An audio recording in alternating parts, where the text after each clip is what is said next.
I wanna know who owns the land. Who wanna know who owns the land? Okay, now listen carefully. Chinese are ruling the Chinese land. Japan is ruled by Japanese. England is governed by Englishmen.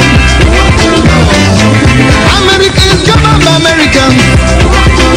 So, Africa must be ruled by Africans. I wanna know who owns the land. We must rule from Cape to Cairo. We must rule our purpose land. I say, we want to know who owns the land. I want to know who owns the land. Hey, Papasla. Papasla.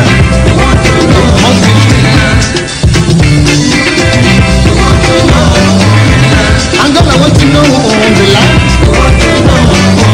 Mozambique want to know who owns the land. Namibia want to know who owns the land. I say, Soweto want to know who owns the land. Zimbabwe want to know who owns the land. African freedom fighters want to know who owns the land.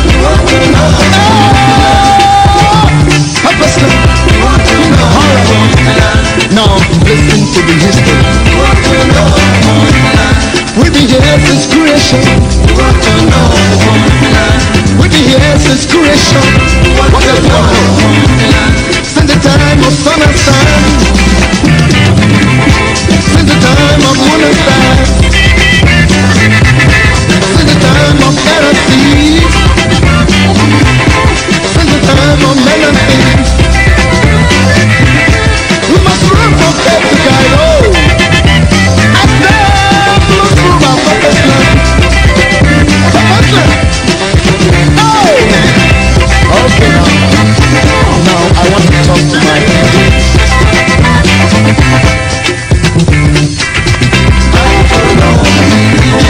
Ira Daniel, oh, I will know. Yeah, Ira Daniel, oh, I will know.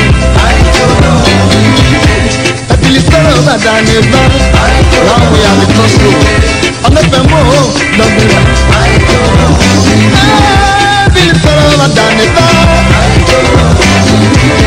I'm not the more, don't be like.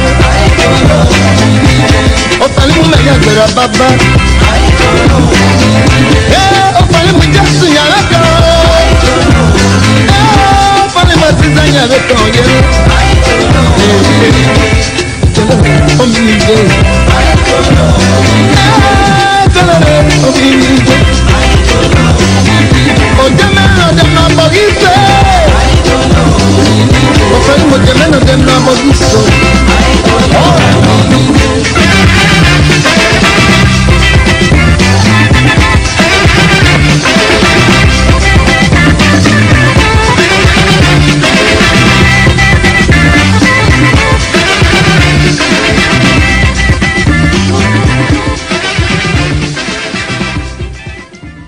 Good evening, ladies and gentlemen, and welcome to ABC Amba Television, coming to you from the state of Texas, here in the USA. It's a pleasure to come to you with this broadcast today.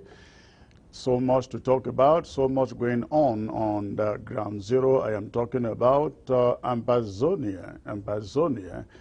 The Federal Republic of Ambazonia, precisely in the city of Bamenda, We've got so much to talk about today, ladies and gentlemen. So I would like you, let's do what we do all the time. We hit 700 people, and I come to you with the broadcast proper. So please, may you go ahead and hit your share button for those of you who are already on the platform. We must keep asking who owns the land. Egyptians own Egypt. French Cameroonians own French Cameroon. Nigerians own Nigeria. Zambians own Zambia. Who owns Ambazonia? Of course, it has to be Ambazonians. That is the right thing to do. So, ladies and gentlemen, it's a pleasure to be back here today. I hope that all of you had a great weekend out there. So please go ahead, let us quickly populate this platform. So much to talk about, so much going on in Bamenda that we need to talk about today. And I also have, in view of the advancing September 22nd and October 1st, we're going to be doing a series of historical presentations and discussions here at ABC. And with me today, I have a very, very interesting guest who is going to educate us about what we miss in Dr. E.M.L. Endeley, the Venerable Dr. E.M.L. Endeley. So please go ahead, hit your share button, invite others as soon as you join. Let us keep the platform rolling, and remember, do not touch your remote. I will be right back.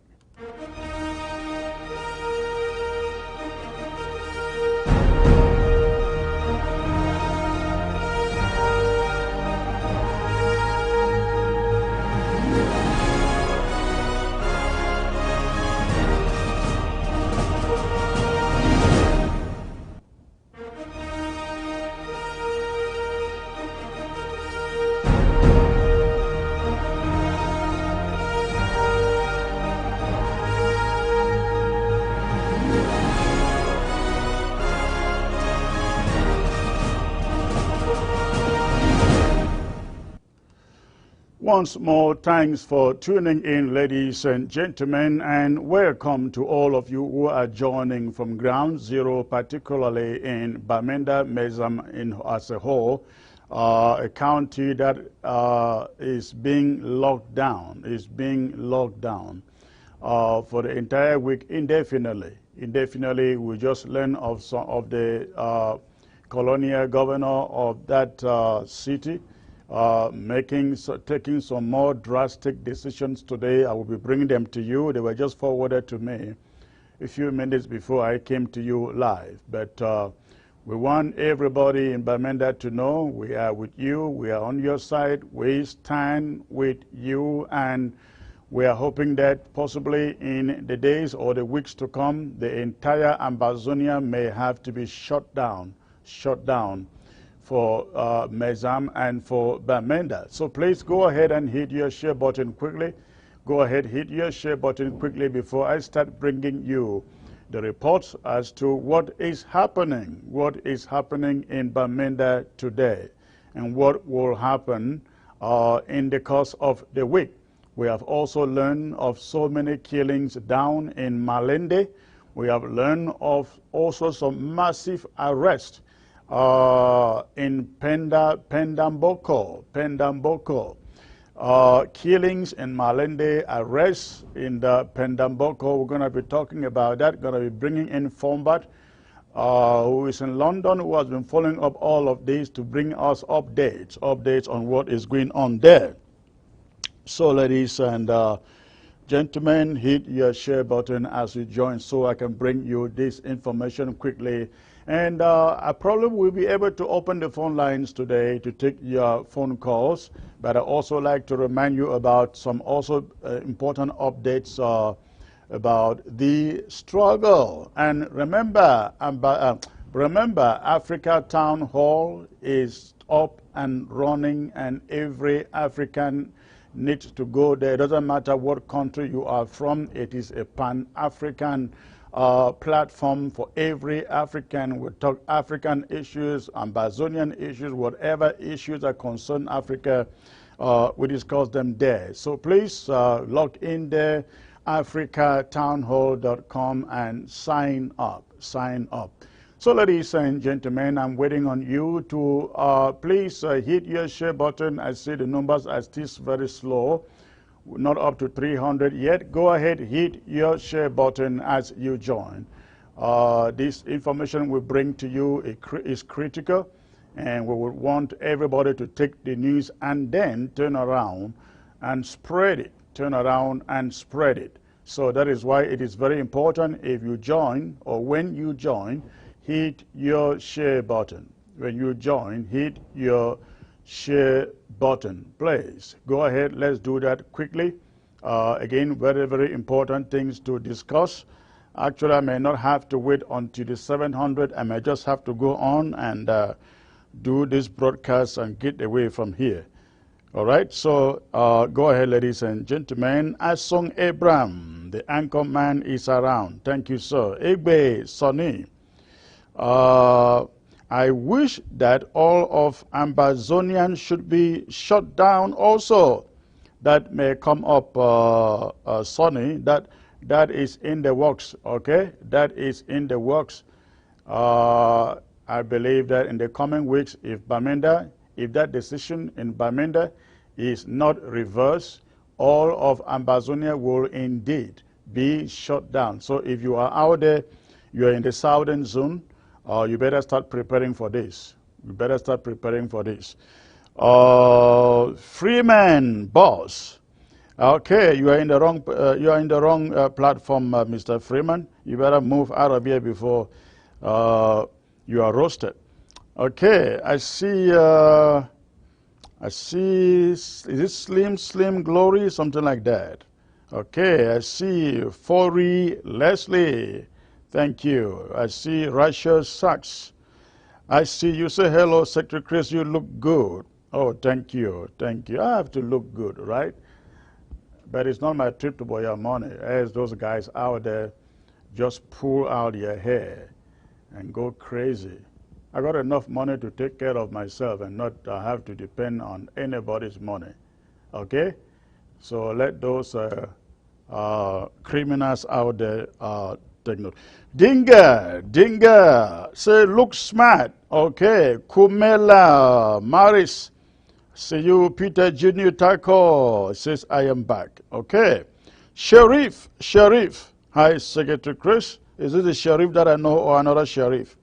Okay, ladies and gentlemen, hit your share button. The numbers are not rising to my liking, a little over 300. You got to go ahead and hit that share button. Ground Zero doesn't like it when I come here, hanging here, waiting for you to get others on this screen. They don't like it. So please be at their service. Chick Valley from Victoria. Okay. Mbibong Genesis. Secretary Chris, Courage. Thank you, sir. Humphrey, I missed the other name. Achobwa, I see you. Damien, okay. Humphrey Ngundue, I see you. Thank you for joining. Asong Festus, it says, hi, sir. Why we not including prisoners in the humanitarian drive? How do you know prisoners are not included, Asong? Okay. It's a humanitarian drive, and no, there are no names written on it. The only name there is humanitarian. So don't be worried about prisoners. Billy Blank. I say, you are the perfect person for Ambazonia. Okay. Thank you, sir. Arona Clinton. I see you. Also another wrong person in the right platform. D.V. White. I see you, sir. Greetings, my uncle man. You are gorgeous. Wonderful. All right. Rashe Mani, greetings, sir, she says. Thank you. Ate Free. Good evening, Secretary Chris. Courage, she says. Thank you. Again, the numbers are rising quite slowly, ladies and gentlemen, just close to 350 right now. Go hit your share button for those of you who are just joining.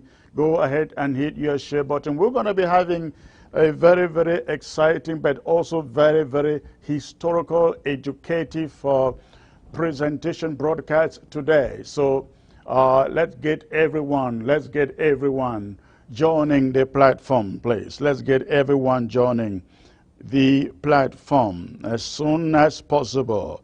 In the next 3 minutes, I will be bringing this presentation live. All right. I'm live anyway.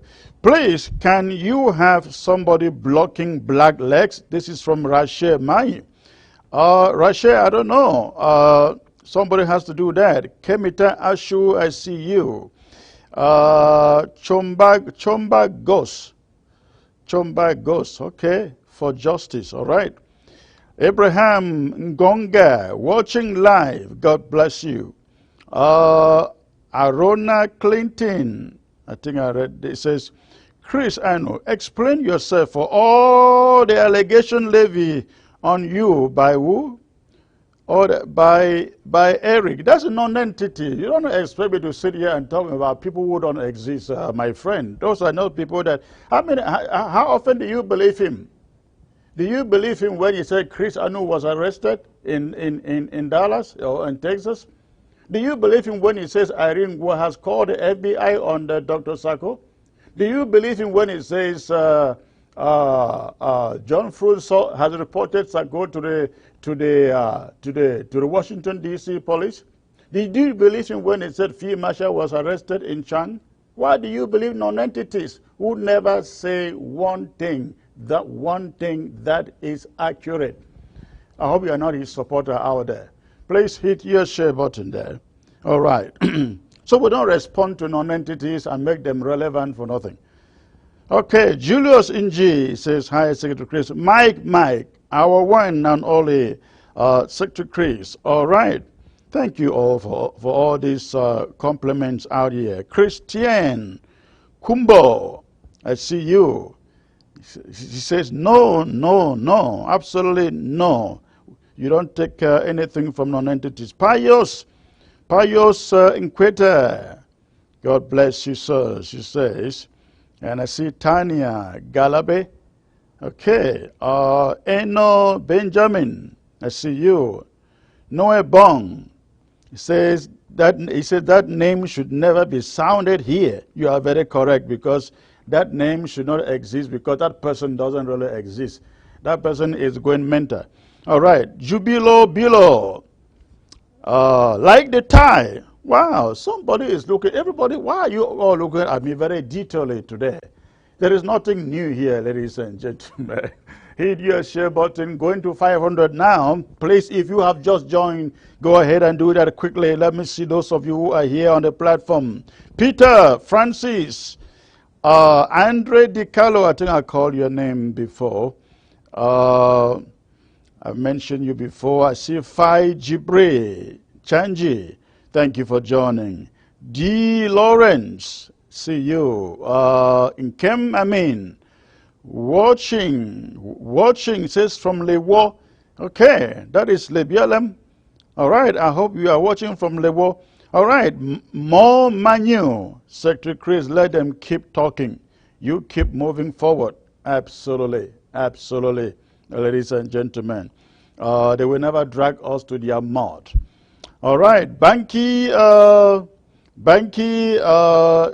Larry Dancy, watching from Washington, D.C. Vanessa, somebody, hey, you are able secretary.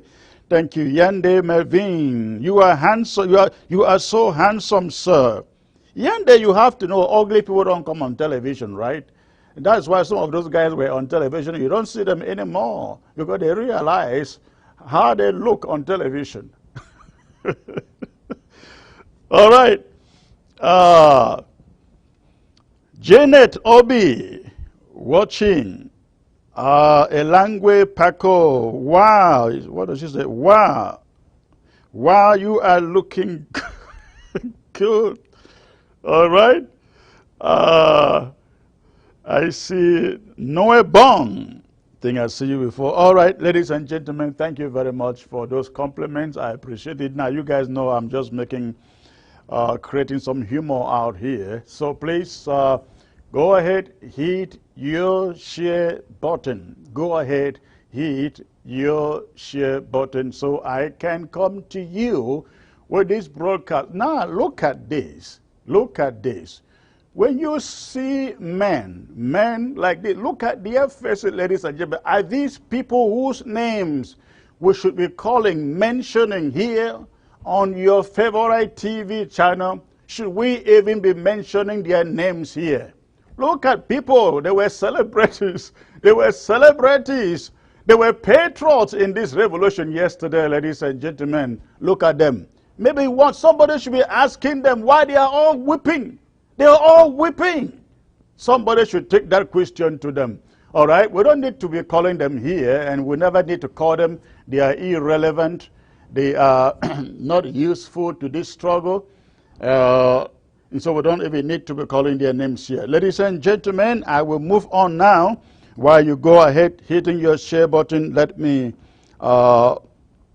get on with this broadcast. Let me get on with this broadcast. Okay.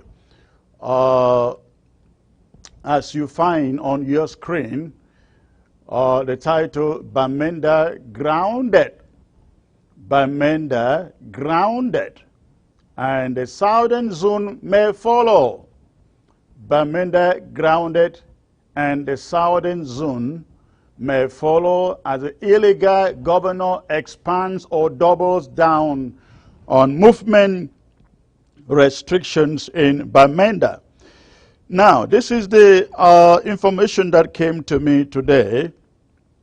This is the information that came to me today while I was preparing to come on live. Let me get that piece of information. This information came to me just a few minutes ago when I was preparing to come live to you. It's a press statement coming from I think the divisional officer. The colonial divisional officer for Mezam. The colonial divisional officer for Mezam, and this information came out today. This information came out today from the colonial divisional officer in Mezam, and the information reads, ladies and gentlemen, the information reads, mindful of blah, blah, blah, blah, blah, blah, blah, to quote all those things. And then they go on to say, hereby, the colonial officer hereby declares as follows. Now follow me. Hereby declares as follows. Again, this information came out only a few minutes ago. It came out only a few minutes ago.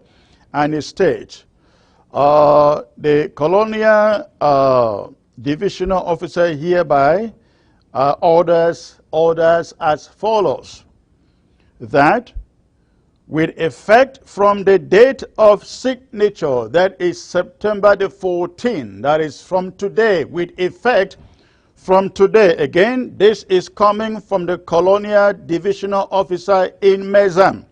He says, with effect from the date of this signature of this present order, undeclared meetings and public manifestations in Mezam division are prohibited to further notice.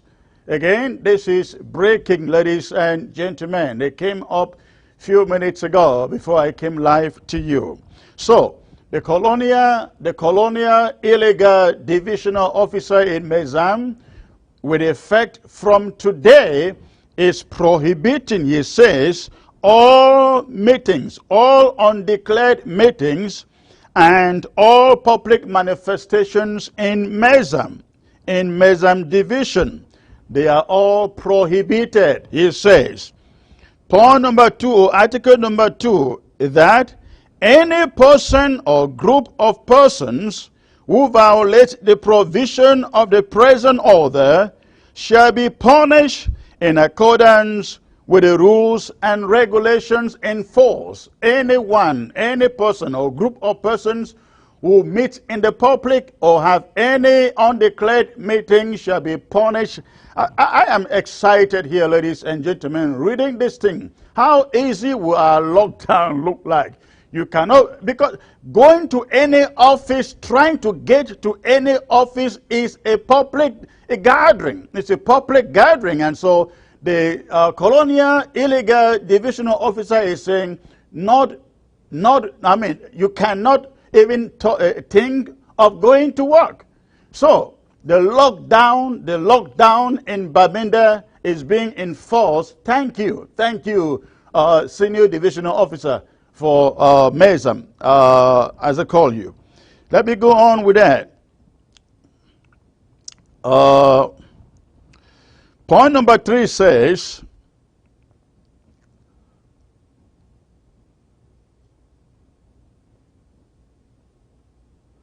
I'm sorry, ladies and gentlemen. Okay. Point 3 says, all divisional officers of Mezam Division, Group Commander Gendarmerie, Mezam, and the Commissioner, Central Police Bamenda, are all charged with the implementation of the present order, which shall be registered and communicated wherever necessary. All divisional officers, he says, all gendarmeries and the police shall be communicated, and they shall have the orders, the powers to enforce this decision wherever necessary. Again, this is coming in from the colonial divisional officer of Mezam today. I got this about an hour ago. They are essentially doubling down on their restriction of travel, of movement in Bamenda. Right now, they are saying there can be no undeclared public meetings in Bamenda or in Mezam. There can be no public manifestations in Mezam. So they are essentially doubling down after they restricted Okada riders. They restricted their movements in the city. They are now restricting meetings, restricting public manifestations. So essentially, they are helping us. They are helping us enforce the lockdown of Bamenda. So I hope all the citizens, residents of Bamenda and Mezam in particular, they are listening to me. Now, the statement says this is going to be indefinite. That means it has no end until when they choose. They choose to uplift the ban. So that can only help us. There is no way it hurts. There is no way that it hurts this lockdown, indefinite lockdown that we have declared for Bamenda and Mezam as a whole. Our restoration forces are very, very much ready, prepared. Let us see in the days ahead, ladies and gentlemen, who owns Abakwa? Who owns and runs Abakwa? Who owns and runs Mezam Bamenda in particular? No stepping out, and we are promising anyone out there, anyone in the military uniform, anyone in the police gendarme uniform, if you think you are courageous enough, get to the streets of Bamenda in uniform. Get into the quarters of Bamenda in uniform. They will skin you alive. They will skin you alive. We are ready. We are prepared for you. And again, let me emphasize this, ladies and gentlemen. The lockdown of Mezam County is indefinite. It's indefinite until those movement restrictions for business people, I'm talking about the taxi syndicate and the Okada syndicate, until those restrictions on them are uplifted, there will be no life inside Bamenda. Not until Saturday and Sundays. And we urge you, do everything to continue to accumulate food, water, and medication in your homes, because we don't know. On Saturday and Sunday, they may just go out and lock the markets because you because you are listening to the real owners of the piece of real estate there in Mezam. So that is the situation, ladies and gentlemen. Today was lockdown.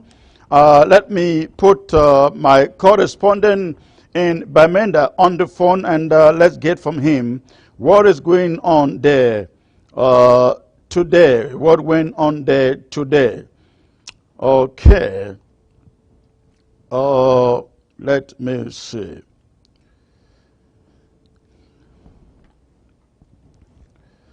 All right. Hello, Edward. Hello, Edward. Good evening, Secretary Chris. Good evening, sir. Tell me,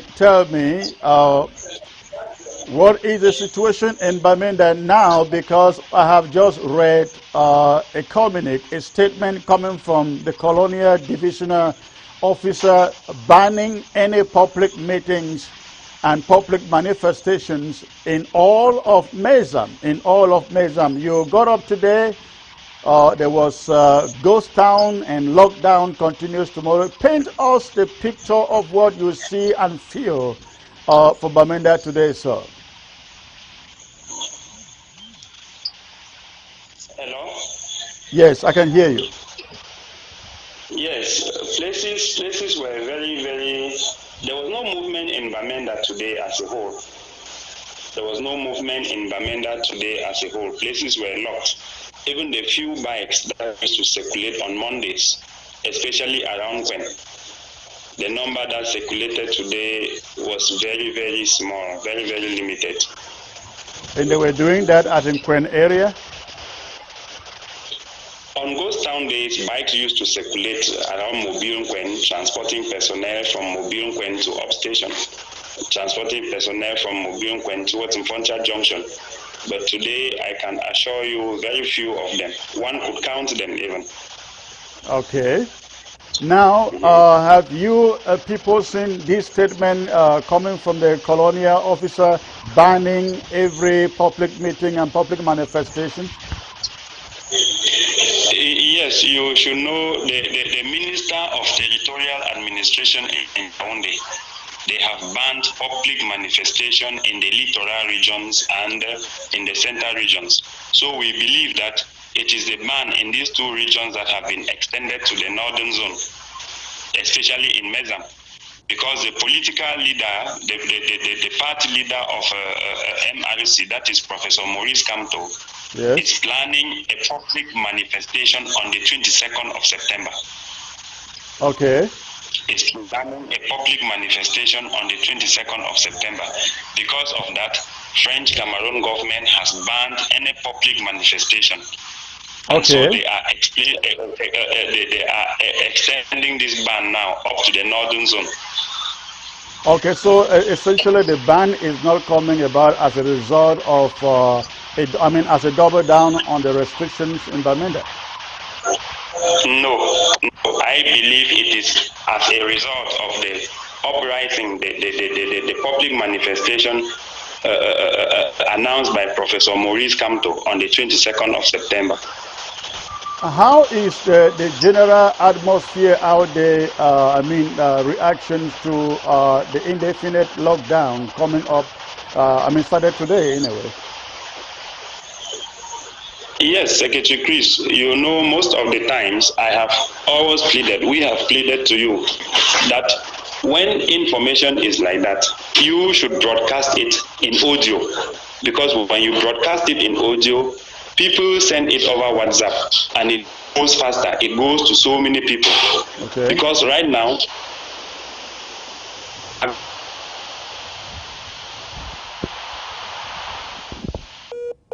So you are having some network issues there.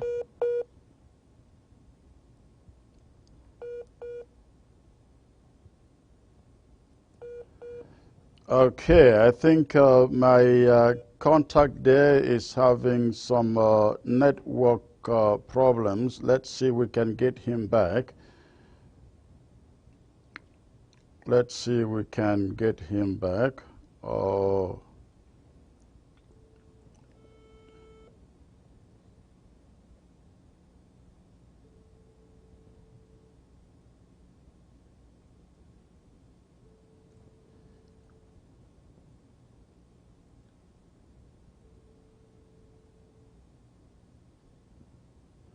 Okay, I think there are network issues out there.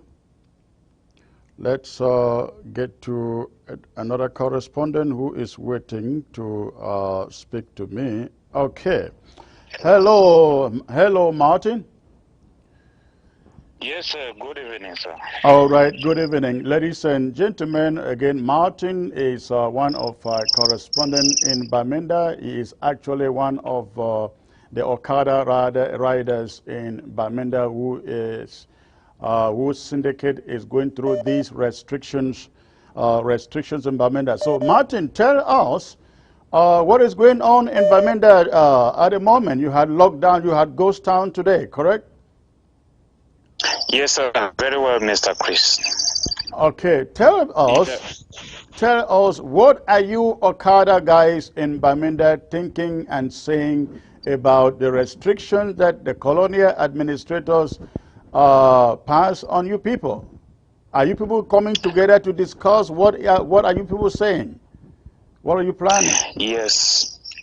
Oh, actually, Mr. Chris, so since last week that they imposed a ban on the Okada riders, we we thought of writing a letter to the mayor, but actually we saw that the population was supporting us, and some taxi drivers stopped their work to really sit at home, and some traders were not going to their shops because of us, and we thought by just saying that we need to wait and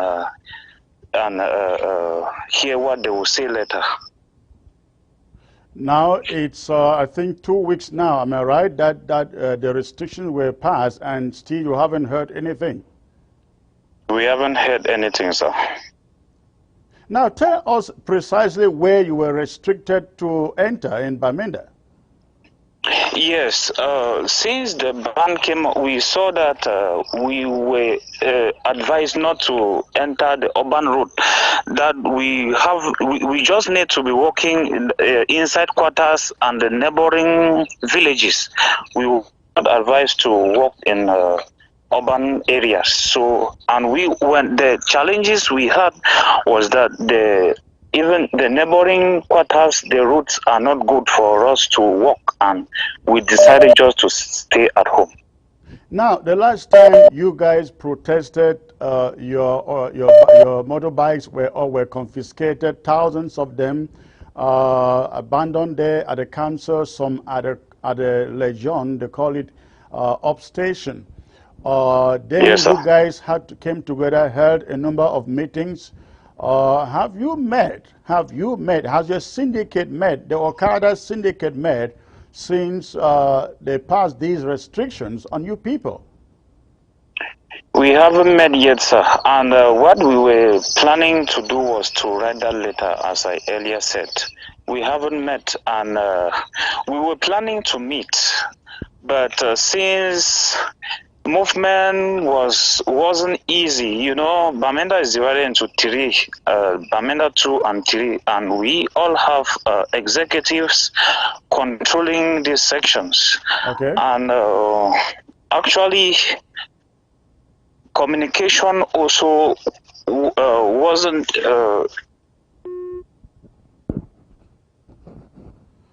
I lost him, ladies and gentlemen. Something is going on that I can't understand. The first person, we lost contact. This one, we've lost contact too. Let me see. I can try bringing him back.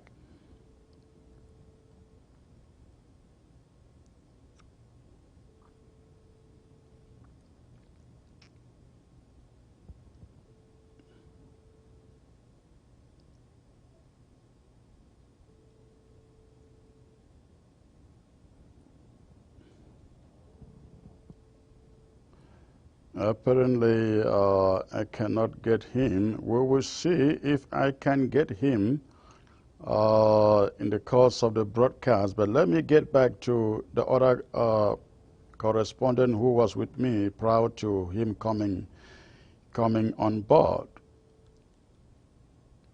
Okay.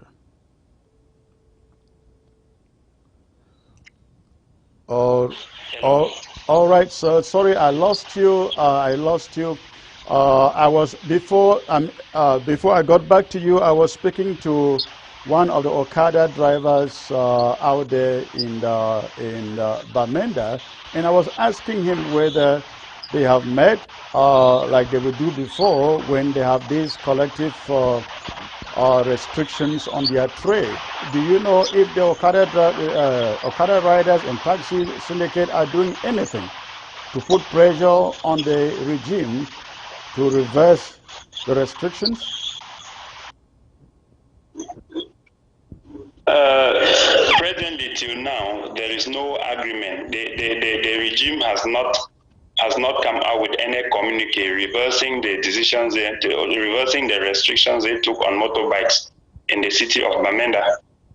Yeah, is there any sign that the the riders and the taxi guys are meeting to discuss this? Well, I'm not an Okada rider. I'm not a taxi driver, so I don't know whether they are planning to meet within the days ahead. For that, I cannot tell you anything.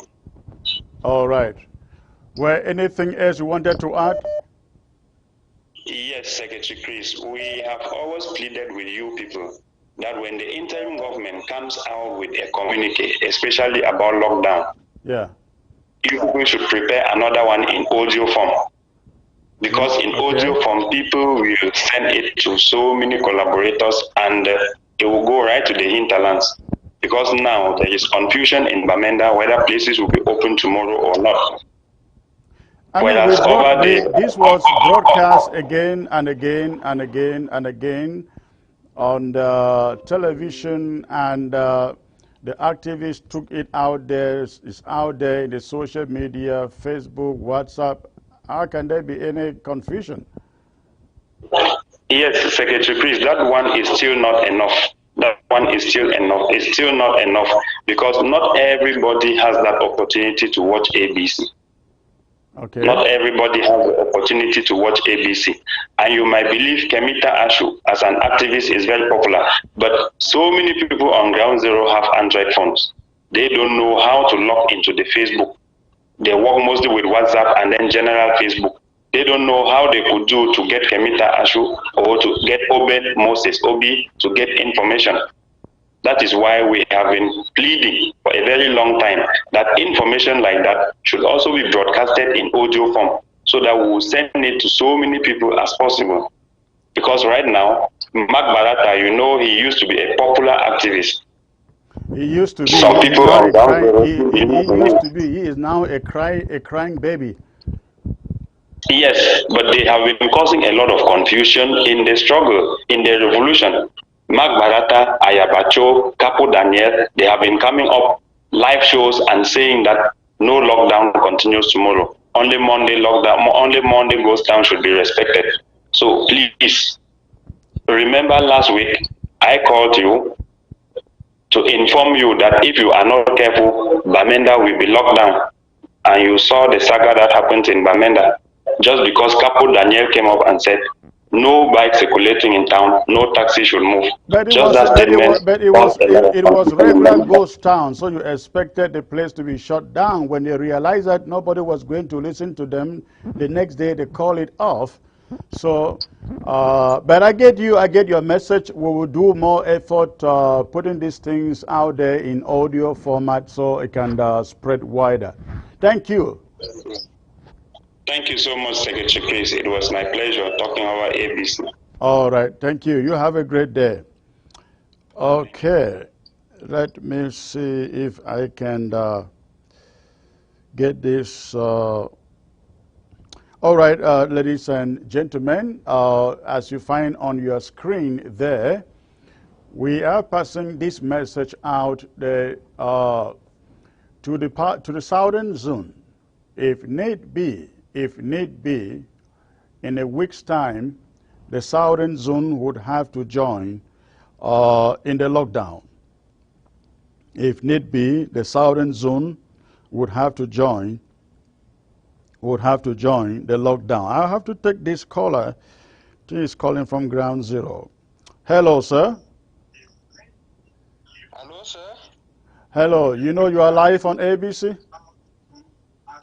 Yes, with the ABC. I'm talking to Chris. Anu. Yes, sir. Where are you calling from? I'm calling from Bamenda. Okay. What message do you have? He's live now. He's live now.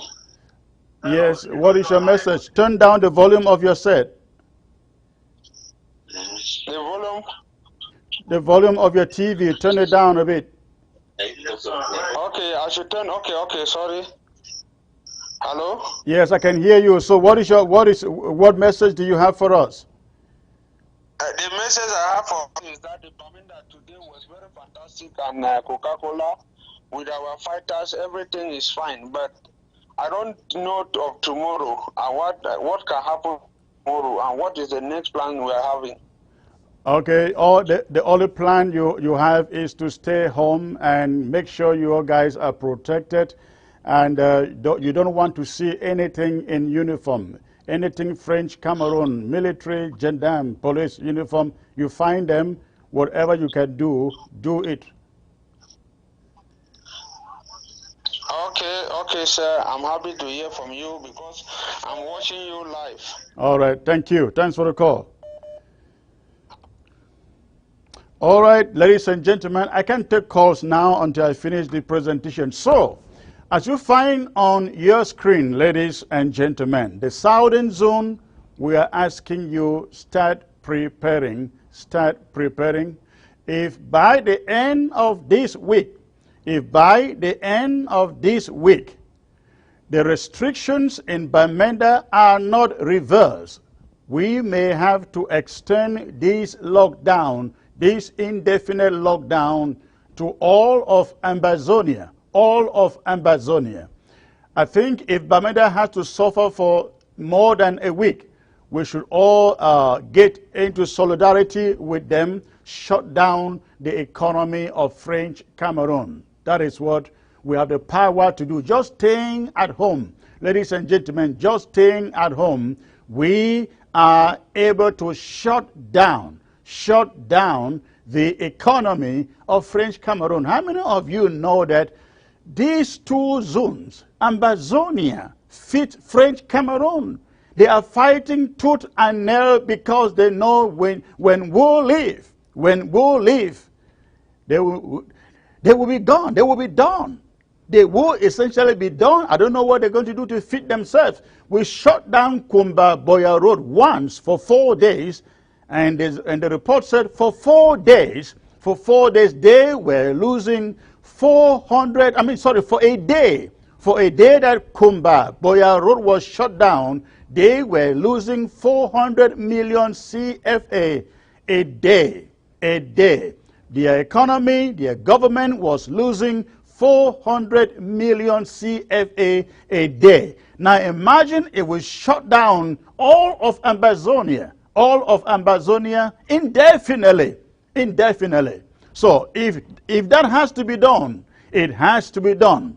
We will do it. So we are asking the people, Ambazonians in the southern zone, please begin to make your preparations. Let us stand, let everybody on ground zero be prepared to stand in solidarity with Bamenda and Mezam in general. And when we say the southern zone, it means everywhere also in the northern zone will be shut down. We have just also learned that the colonial governor is extending all these restrictions to every county and every local government in the northern zone. So please, we're asking the southern zone, get ready. If need be, after this week, all of Ambazonia will be shut down. We must do this to prove to them that Ambazonia owns the land and Ambazonia controls the land. So that is the plan. Lockdown continues tomorrow until through the weekend, until Saturday. People are allowed to go out on Saturday, do shopping. They are allowed to go out on Sunday, do shopping. If the restrictions are not reversed, Monday goes down. The next week again, the lockdown continue, and again, the people in the southern zone should take note. Southern zone will be shut down also indefinitely if the restrictions in Bamenda are not reversed. This is very, very important. Now we have also learned, ladies and gentlemen, of some killings in Malende. Last week, or last Friday, I guess, no, last Thursday, we were told that French Cameroon soldiers invaded the little town or village of Malende and killed 11 people. Now the number has grown, As you find on your screen, we are now learning that 19 people have died from that attack. 19 people have died from that attack in Malende. And we also learned that there have been some massive arrests in the Pendamboko. People are missing there, and they are nowhere to be found. And only the French Cameroon army knows what is happening to those people. Our comrade in London, Fombad, has been following up on these developments in Malende, and I guess he will also brief us on what is going on in Pendamboko. Comrade Fombad, good to have you, sir. Yeah, good afternoon, Secretary Chris. Good evening to our people on the ground. Thank you. Now tell us, as of Thursday last week, we knew that only 11 people were killed in the Malende. Now we understand that there are 19. Yeah, there are 19 in total as of now. The latest update we have is that we have 19 people that were killed by the Republic terrorist military. Can you turn down the volume of your set in the background? I can hear an echo there, please.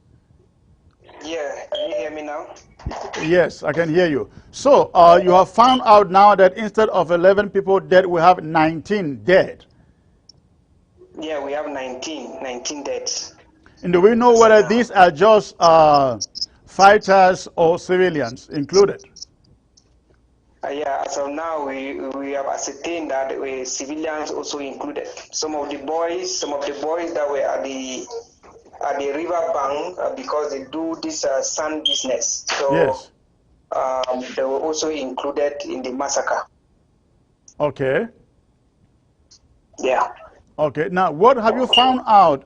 Because last week when we spoke, you were very categorical that these boys were fooled and disarmed by the ADF, and then the ADF called the French Cameroon military and they killed them. Is there anything new to this story? I think there is nothing new to the story. The only doubt that I have is that why did ADF disarm these guys 1 week to the attack? Why were they disarmed? That is the question that Ambazonia need to be asking these ADF people that they follow everywhere, because those boys they had some guns. We are aware, and I'm aware that they had something that they could defend themselves with. But a week prior to this incident, they were disarmed. Now, has the SDF made any statement? No, I'm not sure. I don't even follow them. I don't even know who is speaking on behalf of the ADF. I don't know if they have, but if they have, the social media would have flooded that. Nobody, even the activists, nobody is even saying RIP. Nobody is commenting. Nobody is making a statement.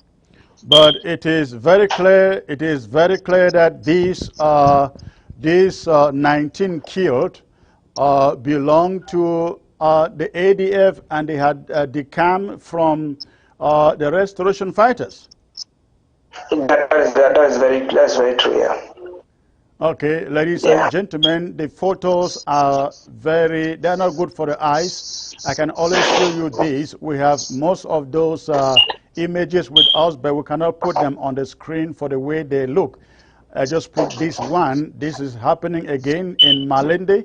In the Moyoka subdivision, correct? Moyoka local government, I'm sorry. Yeah, it's Moyoka local government area. Right.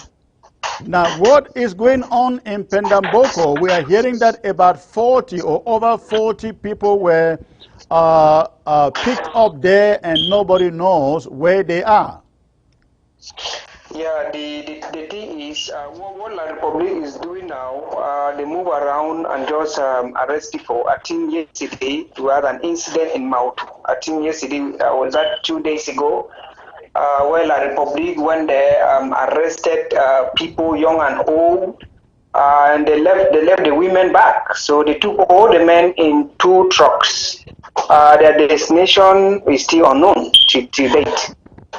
So we are still following up to know what is going on, where they have been taken to. So the whole dynamics is very complicated. Okay. Yeah. Now there are women involved.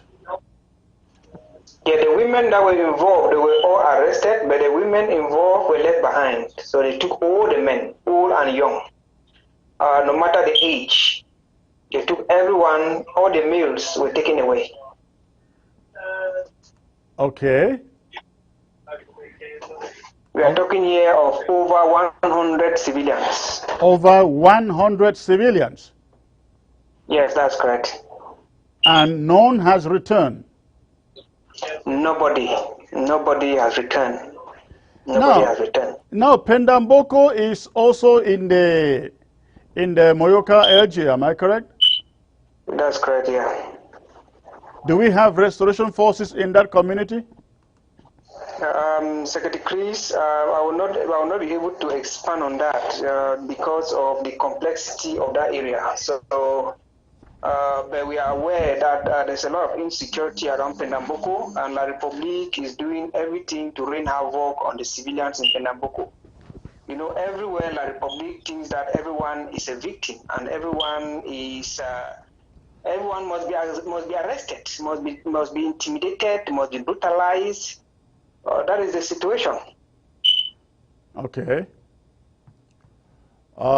Please follow up on what is going on there and keep us informed. Let's continue to educate the people on their whereabouts. I will do that. I will do definitely that. So Ambazonians, we rest assured, we'll always bring you updates in case you need those updates. Anything that happens on the ground, we'll always come to inform our people, especially the diaspora and the international community. Now, how about our guys who were able to escape? How about our guys who were able to escape these attacks in the Malende? Yeah, I've spoken to quite a few of them as of today. I've spoken to a few of them, and they are still in a lot of stress. In agony, they are still mourning their brothers that they used to eat with, talk to, sleep together. You know, it's very, very stressful on them. Anyway, we are trying to see how we can drive some comfort and let them know that we are with them in this great loss that Ambazonians have encountered as of 2 days ago. Okay. So they are recuperating and they should be able to get back to battle. Of course. That is for sure. All right, please extend our sympathies to them and let them know that all of Ambazonia is with them, please. Yeah, we will do that. The Fako County is on top of that game, and they will inform the people that they will inform the boys and our civilians in the Moyoka area that Ambazonians are in condolence with them. All right. Thank you, General Fombat. Thank you for this information. You remain safe out there, sir. Thank you very much, Secretary Chris. All right, thank you. Okay, ladies and gentlemen, that was Dieudonné Fombat, one of our big generals out there, big general in the sense of his contributions in this struggle. Now we're going to do something that I have not done before. 22nd September is approaching, and October 1st is approaching. I always thought a moment like this is the period we take to look into how we got here, look back at our history. And so in the weeks ahead, beginning today, in the weeks ahead, we're going to be looking at our history. How did we get here? How did we get into this? What took us into this? In this series, we're going to be looking at the contributions of some of our forefathers, our fathers, who have fought this struggle from day number one. And I think there is no other person that we could have started with other than the one and only venerable Dr. Dr. E.M.L. Endeley, ladies and gentlemen. So today I am joined with the closest person we could get in the Endeley's family. And I am talking about Ma Emma Endeley. Ma Emma Endeley. Ma Emma, it's a pleasure to have you. If you can sit a little bit upright so we got a good shot there, that would be great. Thank you. So, Ma Emma, thank you for joining me today. We're going to talk a little history here. Ma Emma Endeley, ladies and gentlemen, is a patriotic Ambazonian,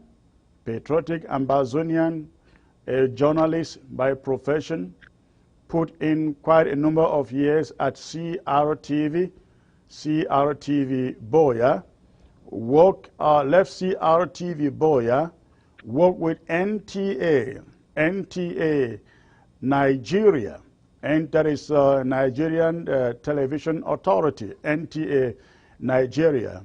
And she wasn't the wife of Dr. E.M.L. Endeley, so don't think so.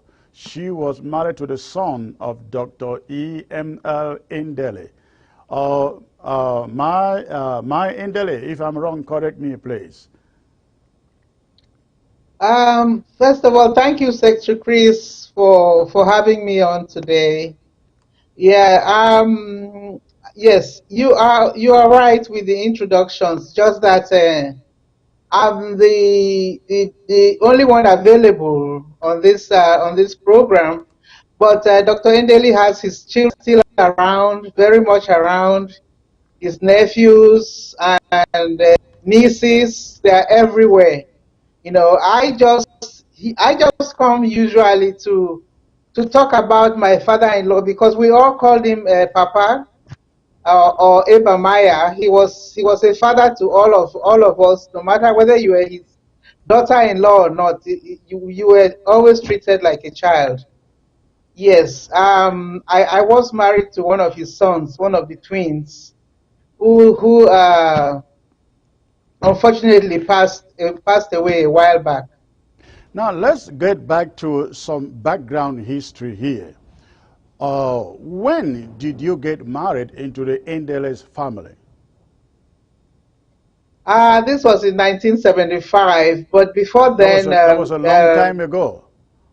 It was a long time ago. 1975, that was just, how many years? 14 years after the vote for independence.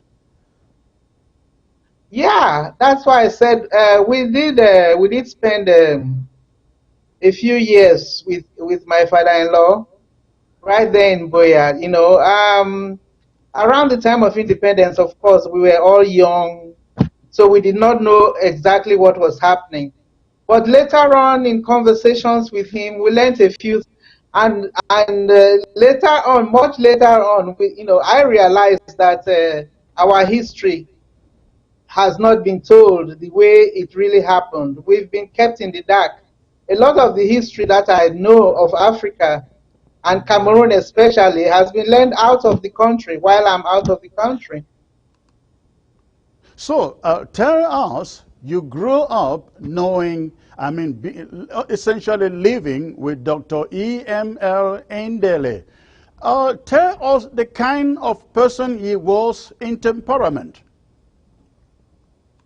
Okay, he was a very good friend of my father's. Actually, he played a very important role when my father died. My father died a few years before him, and me and some of my siblings were out of the country. So he spearheaded the burial and everything. He was really a gentleman. I would say that. He was a gentleman and very empathic, very sympathetic, and very close to his relatives. He was very, very concerned about his family and everybody around him. You know, he was a man of the people, very much involved with the people and what was going on around. Even in Nigeria, where I lived after, I left Radio Boya, in Nigeria, he's still very well known because he went to school in Nigeria, and they still remember him. They used to have Umuahia old boys, and once in a while he used to attend those meetings in Nigeria. And Okay. yes, so he was a he was very approachable, and that's another thing. He's very Now, approachable. it is There was, quite we didn't feel interesting. uncomfortable in his presence at all. Now, it is quite interesting that many of his children, nobody knows where they are. Your husband, was your husband the first son or what? No, my husband was the one of the second twin, one of the set of twins. He had the first boy, and then two boys, set of twins, and then another boy, who used to be at the University of Boya. He was well known in Boya. That was the fourth child, or the third, because the set of twins were like number two. And then he had other children. He had another eight children. He had altogether at least 12 children. Oh, Dr. E.M. Endeley had altogether 12 children? Yes, How many mostly are boys. alive? He had three How girls, many are alive three girls today? and 9 boys. Some of them are working in the foreign service.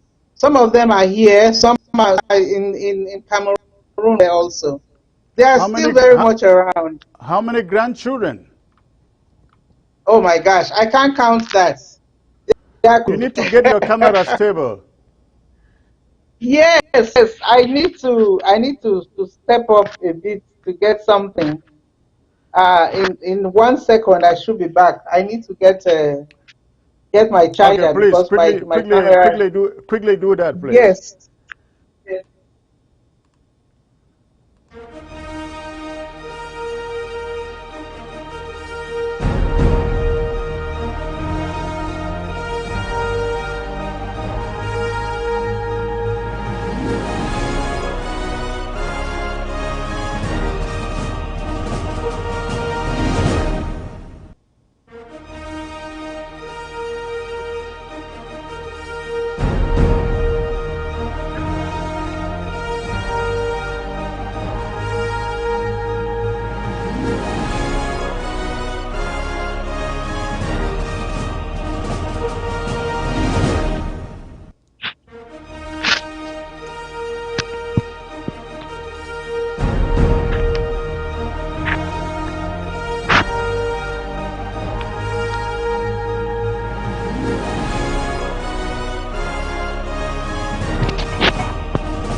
All right, ladies and gentlemen, I am here. We are talking about the life of Dr. E.M.L. Endeley and the legacy he left behind, and you find the title on your screen.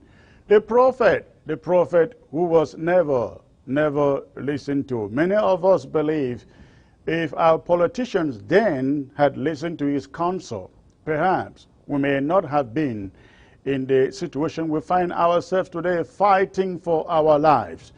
We are there and we have no choice but to fight for our lives today. But I am joined by one of his daughters-in-law, today, who today is a senior citizen herself, Emma Endeley, as I call him. Ma, please move close to the middle of your camera, please, to your left. All right. Okay, so tell us,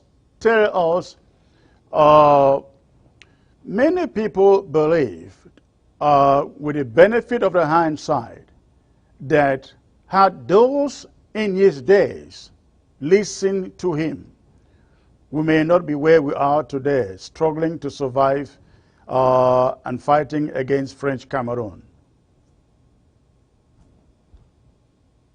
Yes, Secretary Chris, I always say that I think Dr. Endeley lived before time. I think he lived at a time where he was able to predict a lot of the things that are happening now. And unfortunately, at that time, people were very skeptical of what he was saying, and they didn't believe him. You know, from what was happening on ground, he could tell what will happen in the future.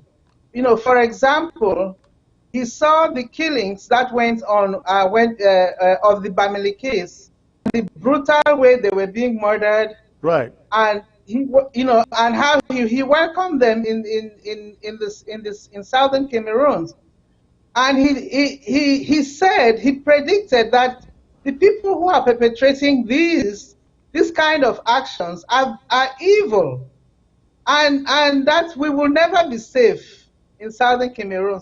And that is exactly what is happening now. You know, the kind of brutal way that the killings are going on, you know, it is so shocking, especially for the younger generation who didn't know anything about those days of Makiza, how they would cut people's head and hang them on the roads. But this is what he foresaw. He said if they can do that at that time, they will still do it again. It is part of their nature. You know, You see, so I think statement, he lived before his time. one statement that he made that remains very profound and resonates so much in the mind of every single Ambazonian today is a statement he made. He said, if you vote to join French Cameroon, you will live in a country where you cannot move freely. Now we see what is happening in Bamenda, where the divisional officer, so-called, or the governor can pass a decree banning you from accessing certain parts of the city. He also said, if you vote to join French Cameroon, gendarmes will pursue you, they will arrest you, they will torture you, they will break into your homes. And we are seeing that today. Gendarmes are breaking into people's homes, arresting them and torturing them. And he said it was better to go back, live with Nigeria. Now, people, his contemporaries, like the Funchas and the Monas and the rest, I guess they never saw this. The only person who saw this with him was Jua. Yes, yes. Yes, you know, Chris, you know, I still remember, you know, my friend used to work in the postal service, and he opened, I think, most of the post offices in southern Cameroon, and he even worked in Nigeria and in Yaoundé. As a child, I still remember Kale Kale, you know, where the army will come surround an area, lock, you know, make sure everybody is locked in, break into people's houses, get them to show you identity cards, take some away to the police stations, some disappeared forever. This was happening, it's been happening for the last 50 years. I mean, it started, you know, so the moment they left Fumban, Kale Kale started. Yes, yes. So what is happening now is not a new thing. It's just that a lot of us have amnesia. I think that is what is wrong with all those who have not joined this revolution, and those who are young, who do not know the history of what has been happening. You know, I think it's very strange that our people will be running from the southwest and the northwest and go to Yaoundé. But the Kale Kale was in Yaoundé also. It was everywhere. That is how this regime has been able to stay in power. You know, outright fear and manipulation of the people. Now, Up to his death, I think many people believe that he died a very, very disgruntled person. I remember one of the speeches he made in Victoria about probably 5 years or so before he died. I think he delivered that speech at one of the trade unions conferences in Victoria, and Endeley said he doesn't understand why we have companies in the southern zone and they go to Douala to pay taxes. He was referring to Sonarai, he was referring to the CDC. He said, how come we have companies in our territory, but instead of paying taxes to the Fako county, they go to Douala, they go to Yaoundé, and they pay those taxes. Endeley died grumbling about what he saw. Growing up with him as a family, tell us how you felt seeing all these things throughout his political career. You know, well, one thing I know for sure is that he never kept grudges. It wasn't in his nature to hold bitterness against any, but he fought for his people until he died. And he kept telling them the truth until he died. You know, one of the things that he also mentioned was the fact that we have a deep sea port. In Limbe and Tico, we have deep sea ports which were functioning. British ships used to come there and land. There's no needed. Nothing is needed. We have a naturally God-given seaport. He kept asking them, why are you going to Douala and to Kribi, where you have to keep dredging? Right. You have to keep dredging. You have to keep getting the sand to get a port, to get a place for the ships to berth. When you have natural God-given seaport.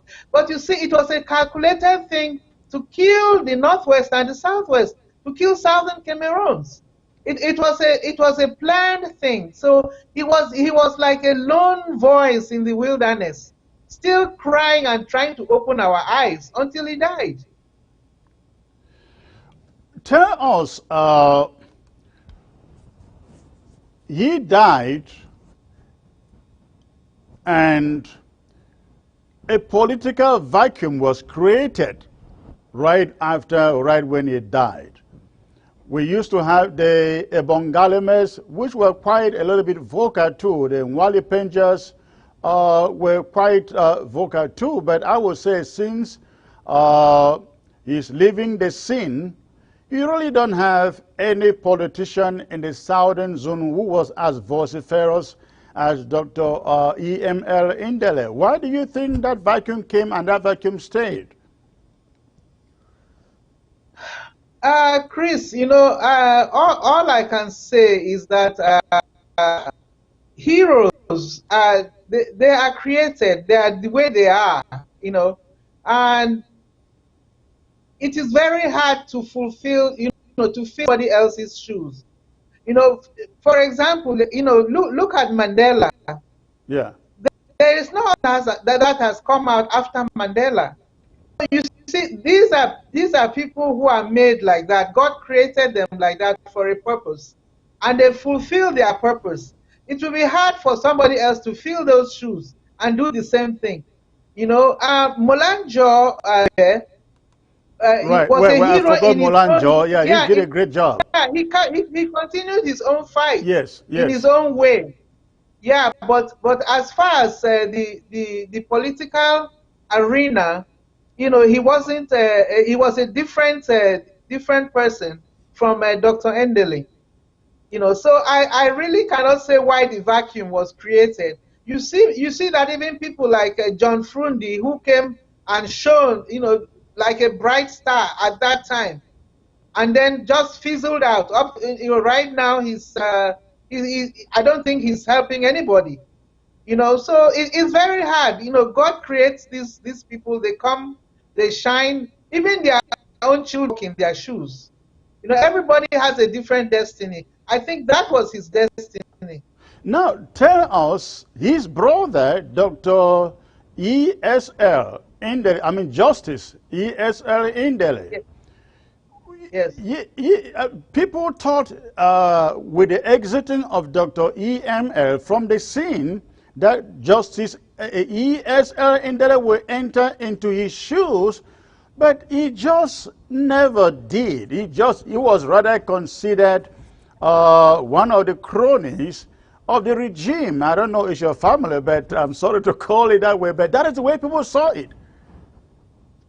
Yeah, Justice S.M. Endeley, as I said, he came, he had a different destiny, and he played his own role and left. He was more, he was more the chief, the chief of the Bakuri people, Right. or so that he played that role. But as far as and he served, he worked in government for a long time. Even the Bakassi agreement and all those things, he was part of it.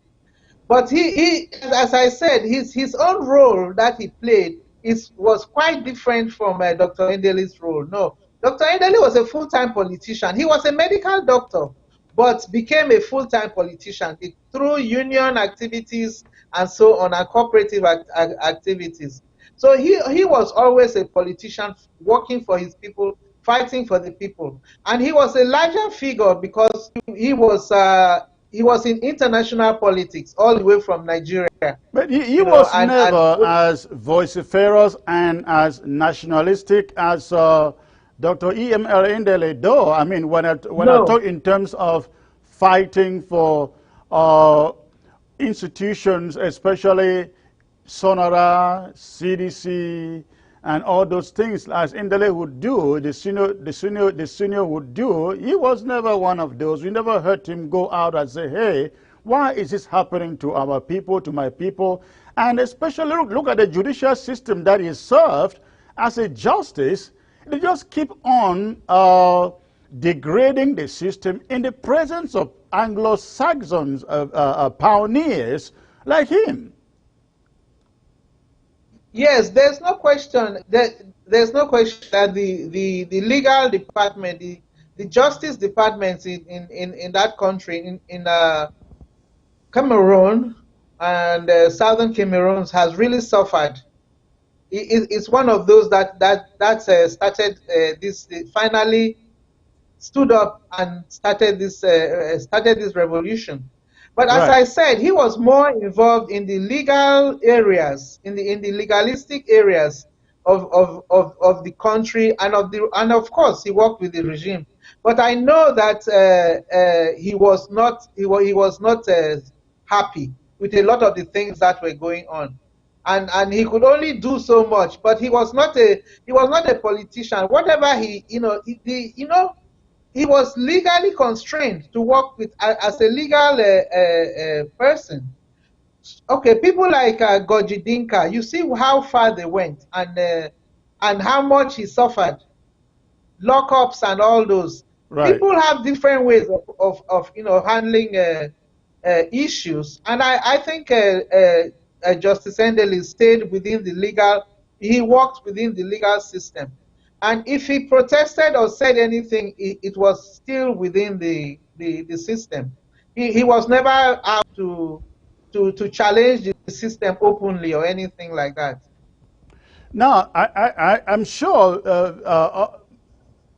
most of you out there, I mean, including myself, I guess people will be saying, we wish Endeley was alive today so we can see the way he thinks with the present predicament situation we find ourselves. Yes, but you see, he did his time, and he fulfilled his destiny. Just Molanjo, who just died, he has his own part. He has taken us so far. We just have to continue. That is that's the thing. Dr. Endeley did for us at the time. He opened the way for us. He set the path for us. He made us know what we could achieve, what we could be. When they walked away from Nigeria, from Enugu, it was the beginning. He showed us that you as a human being, you should know your rights, and you should know what you are due, what is yours, What is your God-given right? What is your human right? And never be afraid to take it. Tell me, you have lived your life in the political family, and you see what is happening today. I know that you are very much behind what you see today. Compare the young generation of today in this struggle to that of the Endeleys.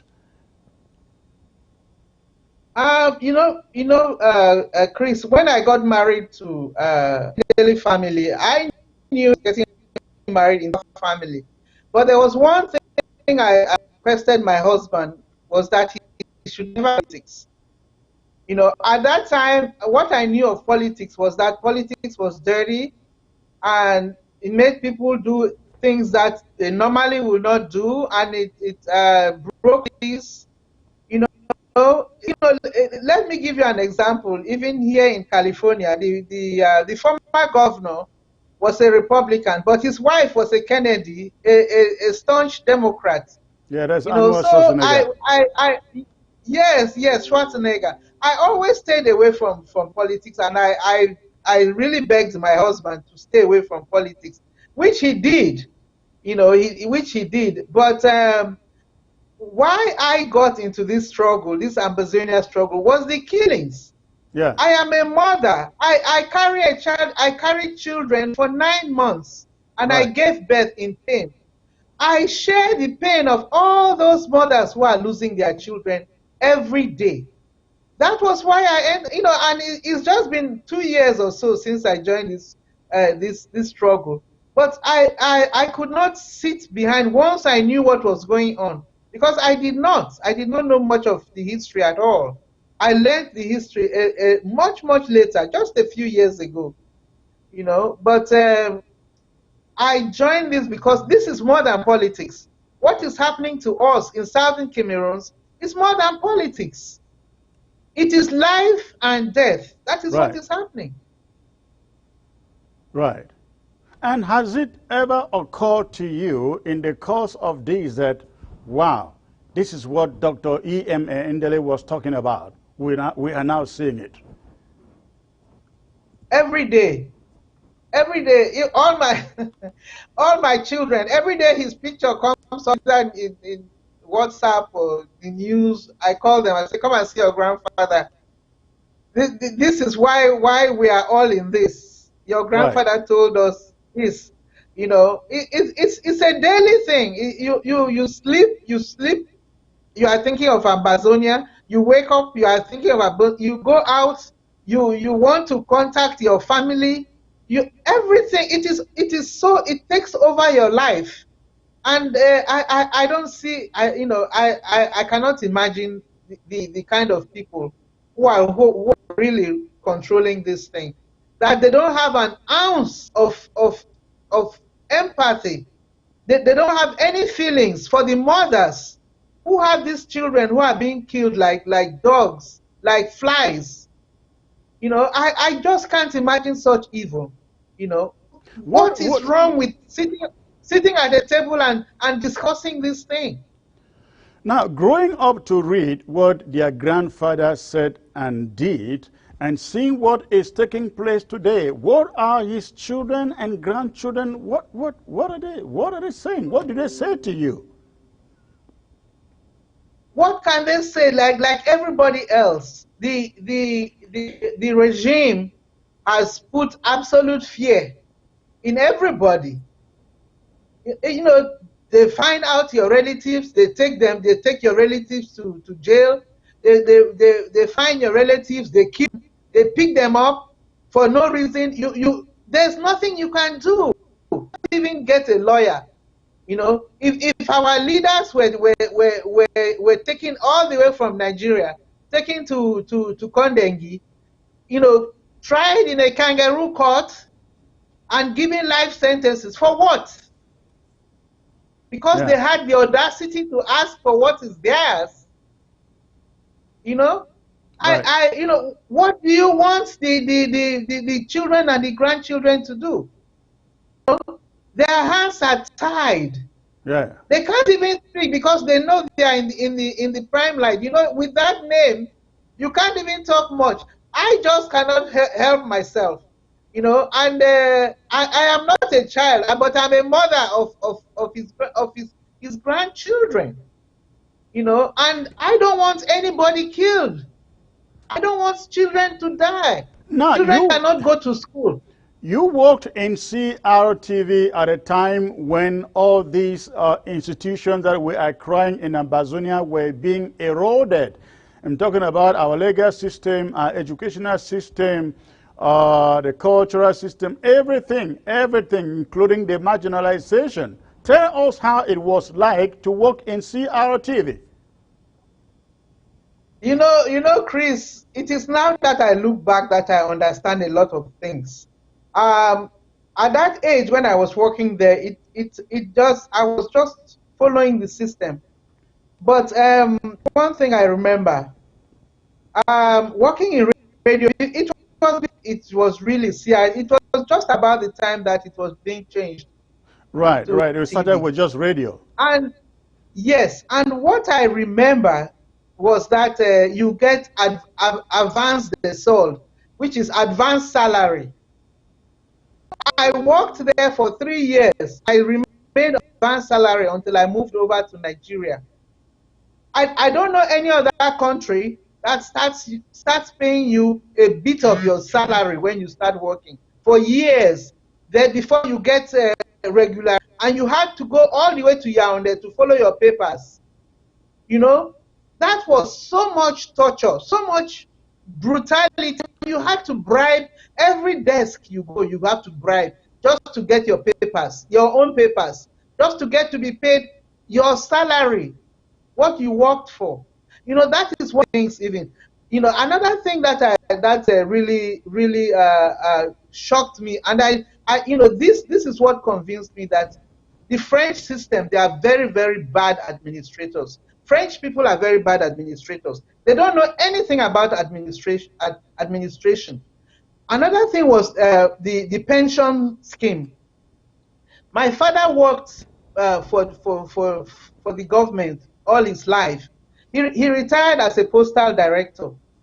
You know, we never got his pension after he died, until he died, and long after, my mother never got a penny for his pension. The children never got any pension. Now, I moved over to Nigeria, where I worked with the Nigerian Television Authority. I retired after 10 years of work, because the president at that time, Babangida, had to retire after working for 10 years. You know, I was just in my early 40s, but I decided to go into my own private business. But do you know that? And then you start getting your pension when you turn 45. Right. Do you know that I did not fill one paper? As soon as on my birthday, on my 45th birthday, I started receiving my pension. In Nigeria? And up till today, yes, in Nigeria, up till today, I still get my pension. Wow.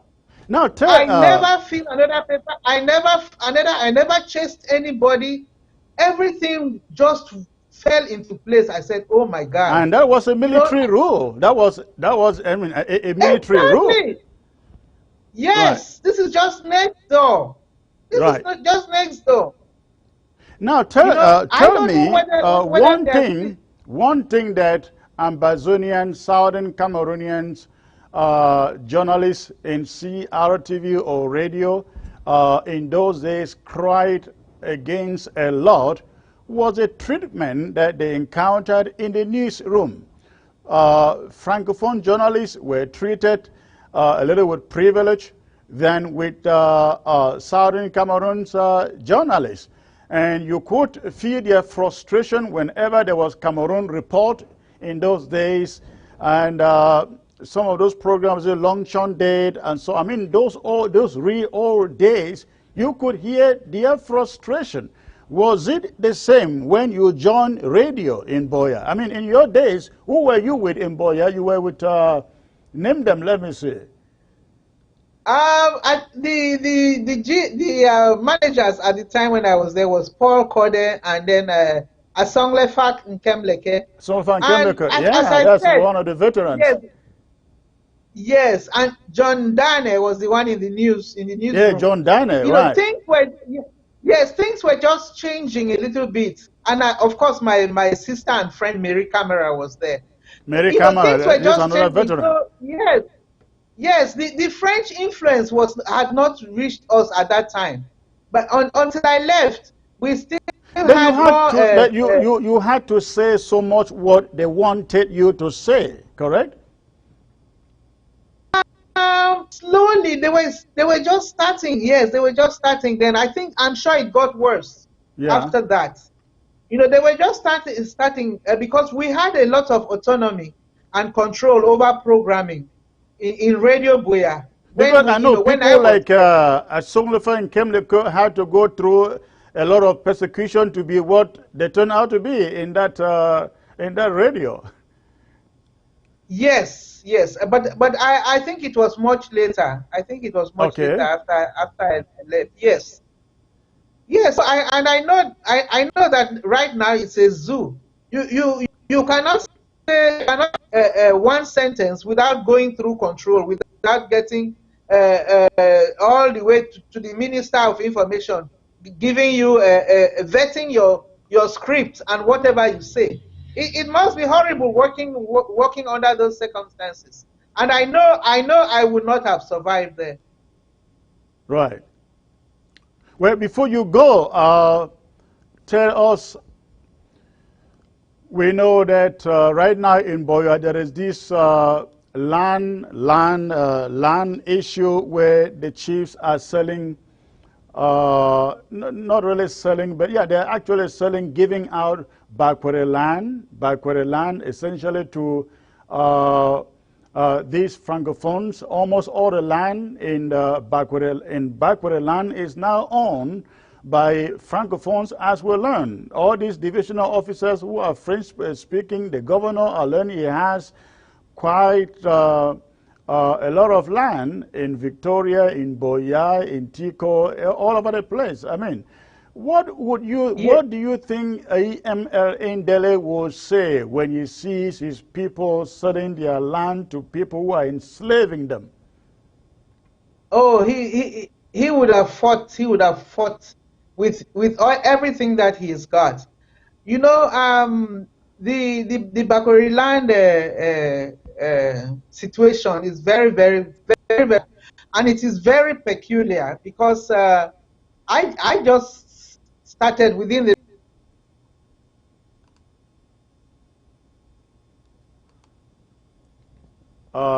It appears we lost Ma Endeley there. It appears we lost Ma Endeley there. All right, ladies and gentlemen, I think we lost Ma Endeley there. We're almost done anyway. But before I go, I like to remind all of you out there in Bamenda, in Mezam in general, that the lockdown kicks off tomorrow, Tuesday, and we are hoping that all of you will remain safe, all of you will remain protected. And please, I will take a few calls. If you want to call now, go ahead. I will spend the next 9 minutes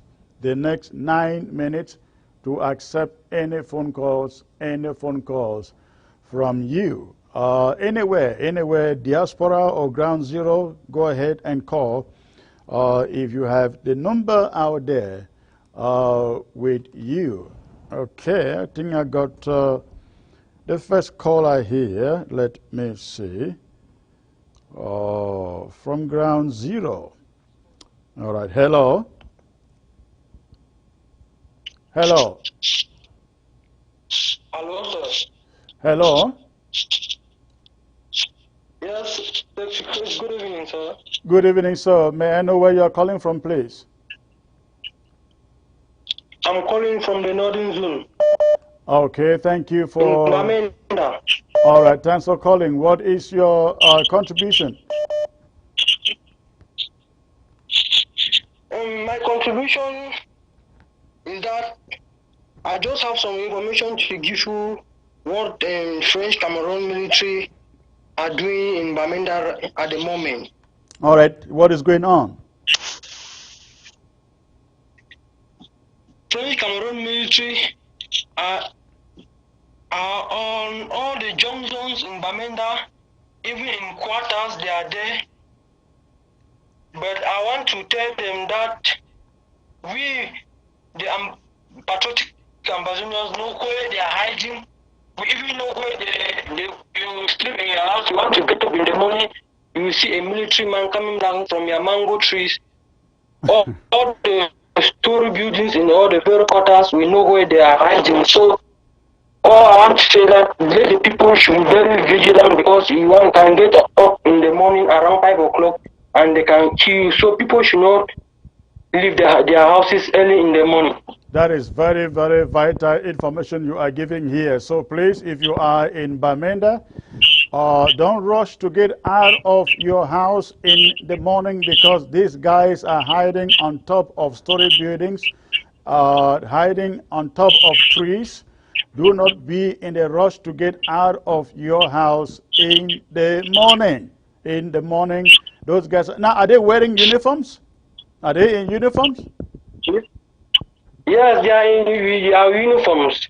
Okay, you guys must do all that you can in your own capacity to inflict severest pain on them if you can. Okay, but don't put your life in danger to do that. If you can do it, wonderful, do it. But if you can't do it, you guys make sure you are safe. Thank you for the call. All right, let me see who else is on the line. This is ground 02. Hello. Yeah, hello. Good evening. Good afternoon. Good afternoon. Can you pull down the volume of your set, please? Okay. Okay, that is. Can you get me now? That is better. Yes, go on. Where are you calling from?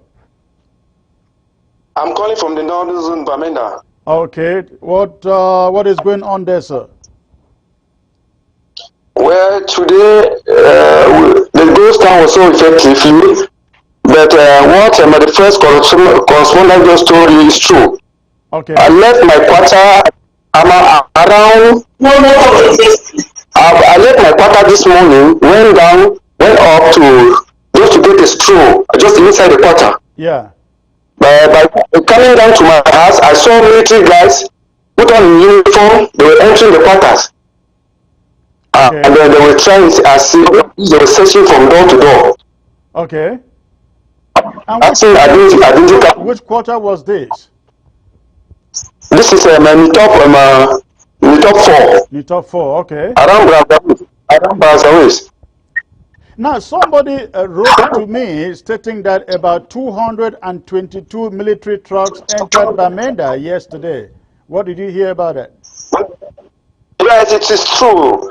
They came into Bamenda that same night. All the places in Bamenda were locked. I was around. It was around 7 o'clock in the evening. Yeah, I learned that. I left yes. And yes, I was going to town to pick up some drugs for my kids. So by coming back, I saw trucks of military men in uniform. They entered the quarter.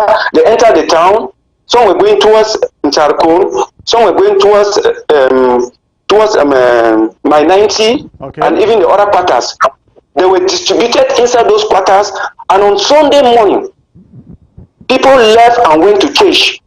Around Gomgang, they opened fires around Gomgang, that's around Kaliskun Gomgang, where you had the Kalik church. Okay.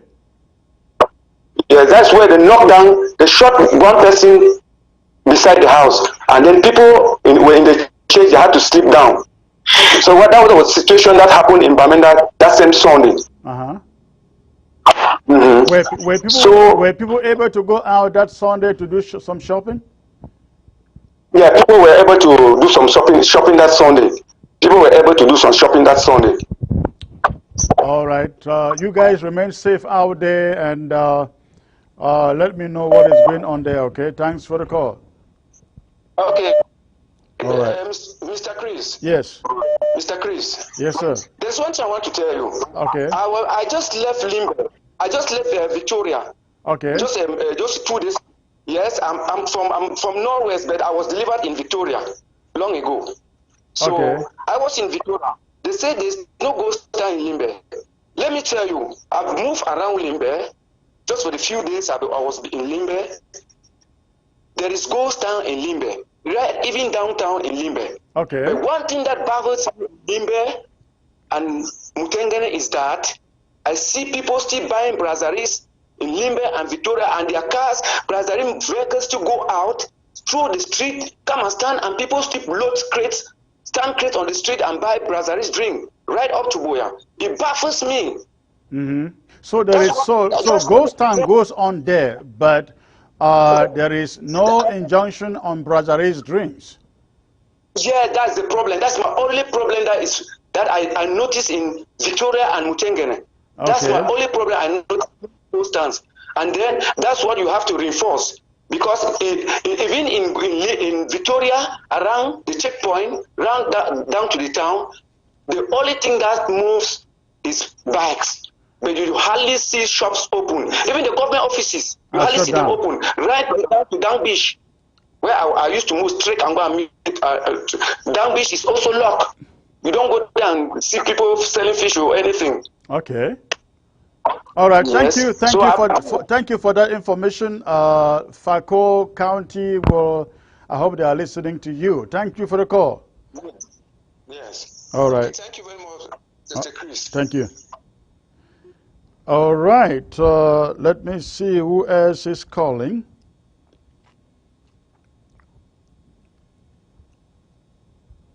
Okay, this is Ground Zero still. I love it when Ground Zero calls. This is a poor connection. We need a better connection.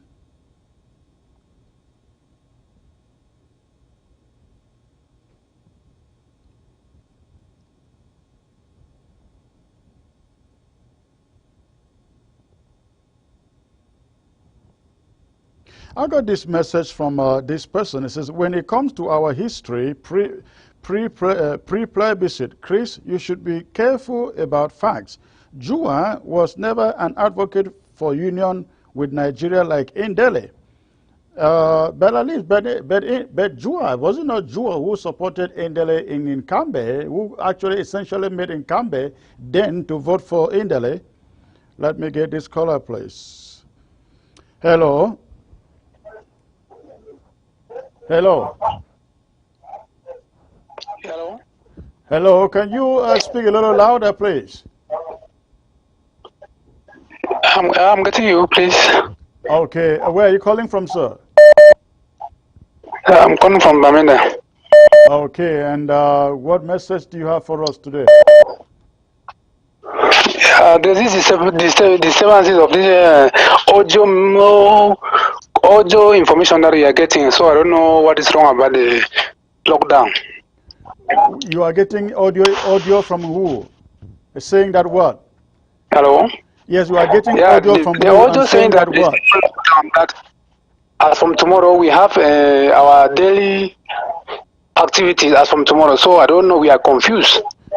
If you hear information and that information is not coming from the interim government, know that that information is coming from detractors and enablers.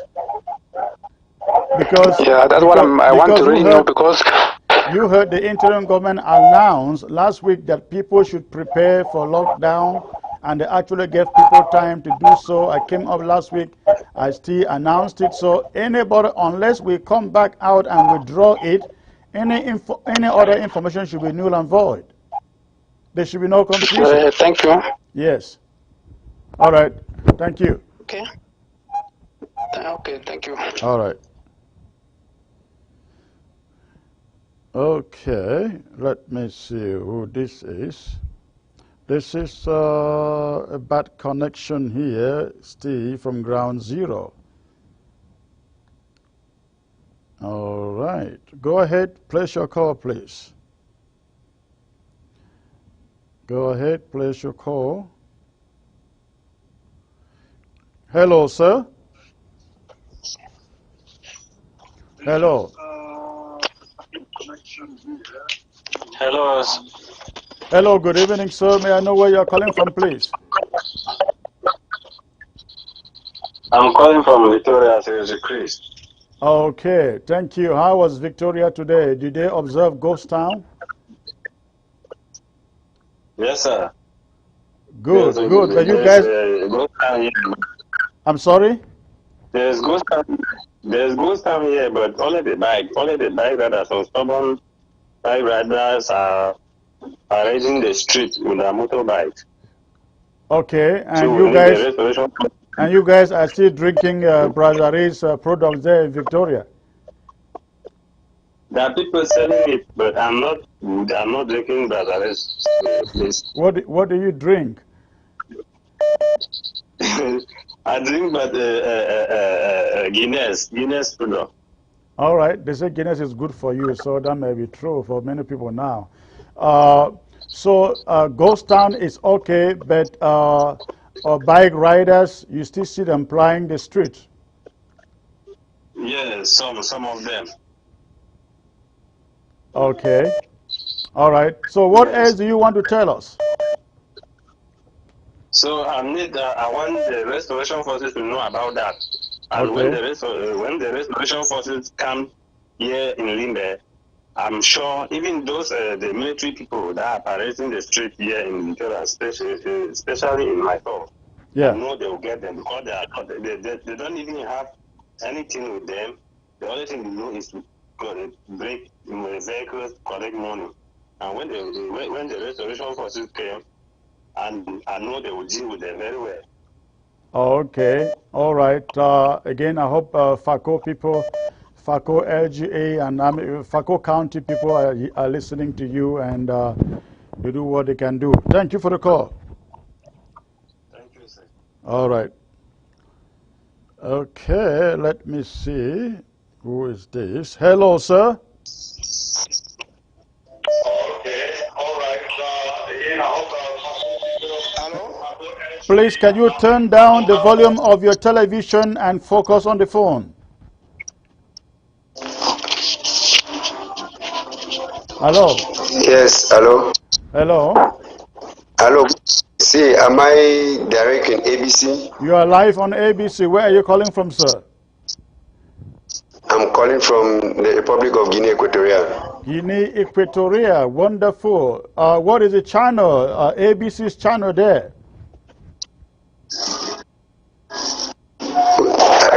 We're watching ABC channel here also, clearly, always. Clearly, always. What is the channel number? Wow, I'm not really used to all those. You just go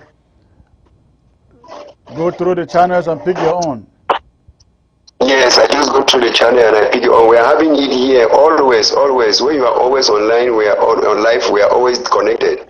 All right, great. What is your message today? Wow, I just wanted to greet you people and to say more courage, more grease to your elbow. I am hearing, when we will search the channel, we also get these SCBC people. At times, we just jump there just to listen one of those their nonsense that they talk and to come back and verify some certain things. I want people not to listen to all those nonsense that people are saying outside there. Stand firm. Just this evening I heard one stupid story about one talking about you people that have locked down, they will die hungry because they have to plant food. People have to. I said, I have called them before calling you. I told them that we need to pay a price. What happened in Rwanda? People died. We by the grace of God, we are living. Yes. There is a price to pay before we gain anything. This is our own price that we are paying, and one day we must reach Boya. And they say they are programmed one hot seat. I say I think they are preparing that hot seat to go and fight again in Boya. So they should not try to make our Boya, let it be like Southern Sudan. Please don't listen to all those nonsense. They are losers. I don't know what they are even struggling to say. Just stand firm. No matter what you people hear there, we are behind you people. We are the majority, and majority is the winner. Togetherness is when there is force, but they don't want to come together. What do they want? It means that there is something. I told them it might be they are eating somewhere, they are getting fatter. That is why they don't want. They know without unity we are going nowhere. But since we are the majority, it is our own unity, and we are already going somewhere. So they have no use, no plan. So just have more strength and stay blessed. Thank you. Thank you. You can trust that we have never cried. We have never cried. They are the one turning around and crying. I don't know why they cry, but we are very much focused doing the best we can do to push the struggle. But listen, thank you for the support. You guys remain strong out there. Do the best you can do. Call home, encourage the people there, and by God's grace, we will make it. Thanks for the call. Thank you. And Chris, there is something. I don't want you to always use that word that you always say, if we go to Boya. I always want you to use the word and say, when we go to Boya. Because there are so many at times you always say, if by God wish we go to Boya. So I want you to always say, when we will go to Boya. So you should remove the if in your mouth, because All we right. will go to Boya. Thank you. Thank you. Thank you. I hear you. Okay, I take two more callers and I will make it a day here. Let me see this. Hello, Mr. UN. Hello, Secretary Chris. Salute from Los Angeles. Thank you, sir. Thank you for calling. Yes. So I want to talk for people the way they did for Ground Zero, where they talk say that they get a lot of confusion, they get a lot of problems. I tell people for Ground Zero, say the snake we don't can enter for a house for the key na la Republic. The snake we one can enter for kill ya begin them na la Republic and na la Republic military. People that will come they talk left and right, even at Tanganji. Any person where you know they tell you, say me wanna send away la Republic military, their dues and other kind of them. Instead fight their uncle, fight their brother, or fight a different person. No say that person na la Republic. People where they deny say lockdown not fine, they can't be. Why they nobody go talk for the deal? Say me they move the restriction where they put up for day. I prefer Amazonian people will get for understand. We will make lockdown for 2 weeks or 3 weeks and La Republic will come out where man not die. Then say we'll go fight for 1 year where they will still kill with people them every day. So we problem now for beer ye military La Republic. They be invade with territory for 1961. Dr. Sako no be born by 1961. Chris Anu no be dead by 1961. Different people no be dead by 1961. Now we the one sell La Republic, but they can't talk a different in them. I don't hear people that talk about money for day and everything about money. Which way they happen? I say we the contribute money jam for interim government. We the contribute in a county LGS and again Restoration Council get right. The interim government get be for answerable for the LGAs and the counties and the Restoration Council. If there is any problem, we will ask them. They will explain for we. We will fire them. We will move them. But if you know an answer, if you want to ask any question about the finances or the operation for the interim government, go to your county, join your county. You know, if you dare say you there for different side, you can't give the police with on side. However, at the talk say me and you they can't give money where we give you. This one even I say we will talk because if come Los Angeles for world tour, we give it $34,000 US and we don't give money everywhere. So when some person they call for Ground Zero, they complain about money, ask them for the person say, you too, how much you be raw collect them and how you be use the money, me explain them for me wanna know. We problem now La Republic, their military. We problem no be now some individual and whatsoever.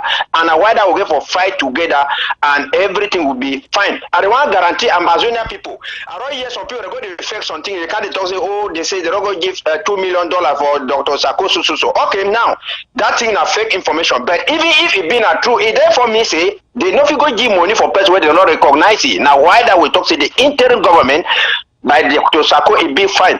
May una hear something abeg, Secretary, 1 minute. The lockdown and go stand the way they do, it is not the decision of the IG alone. That is why it take time for bring those things there, because they need for consult all the LGAs, 61 LGAs, all the different people. It is a collective decision where they do, and before they come out with something, even Right, one individual, they come up. you and hold on there. I'm not dropping you. Hold on there. Let me explain the point. You make a very, very important point. Let me explain to people what we do here. When the colonial officers in Bamenda declared these restrictions, some groups just jump out and say, oh, we're locking down Bamenda, we're locking down Bamenda, no movement, no this, no that.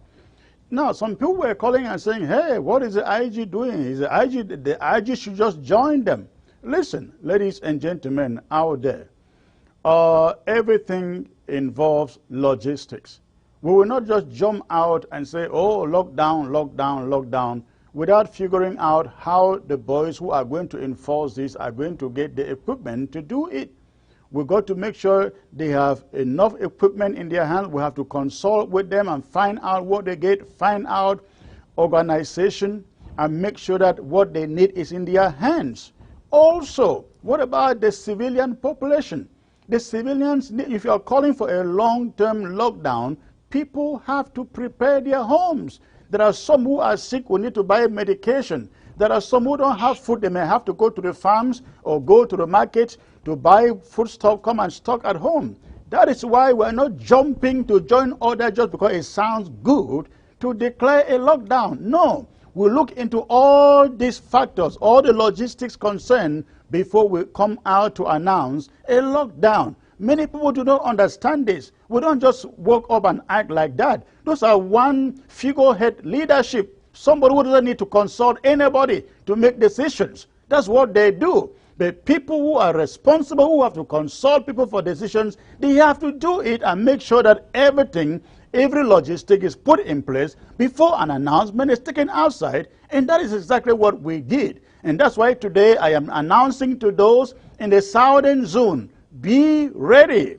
Be ready, because I know the IG is already talking and discussing this, discussing the logistics. If by the end of the week, the decisions, the restrictions in Bamenda are not reversed, all of Ambazonia will be shut down in solidarity with Bamenda. UN, go ahead. Yes, Secretary Chris, thank you for that clarification. However, this is what I continue to tell Ground Zero people, and maybe some people in the diaspora who don't, I don't know how they reason as well. Before intergovernment, they want to raise some money, it passed through the Restoration Council and the chaired people that were AGA as a bill, and they endorse them, they raise the money, and they will give a feedback. You not be B for day, you not contribute nothing, you not will come. For your information, now only intergovernment don't give accountability, it don't make audits since time when the revolution started, even from 1961. So now, why when I ask the other people that mean they can't give accountability for way to way, they don't take them.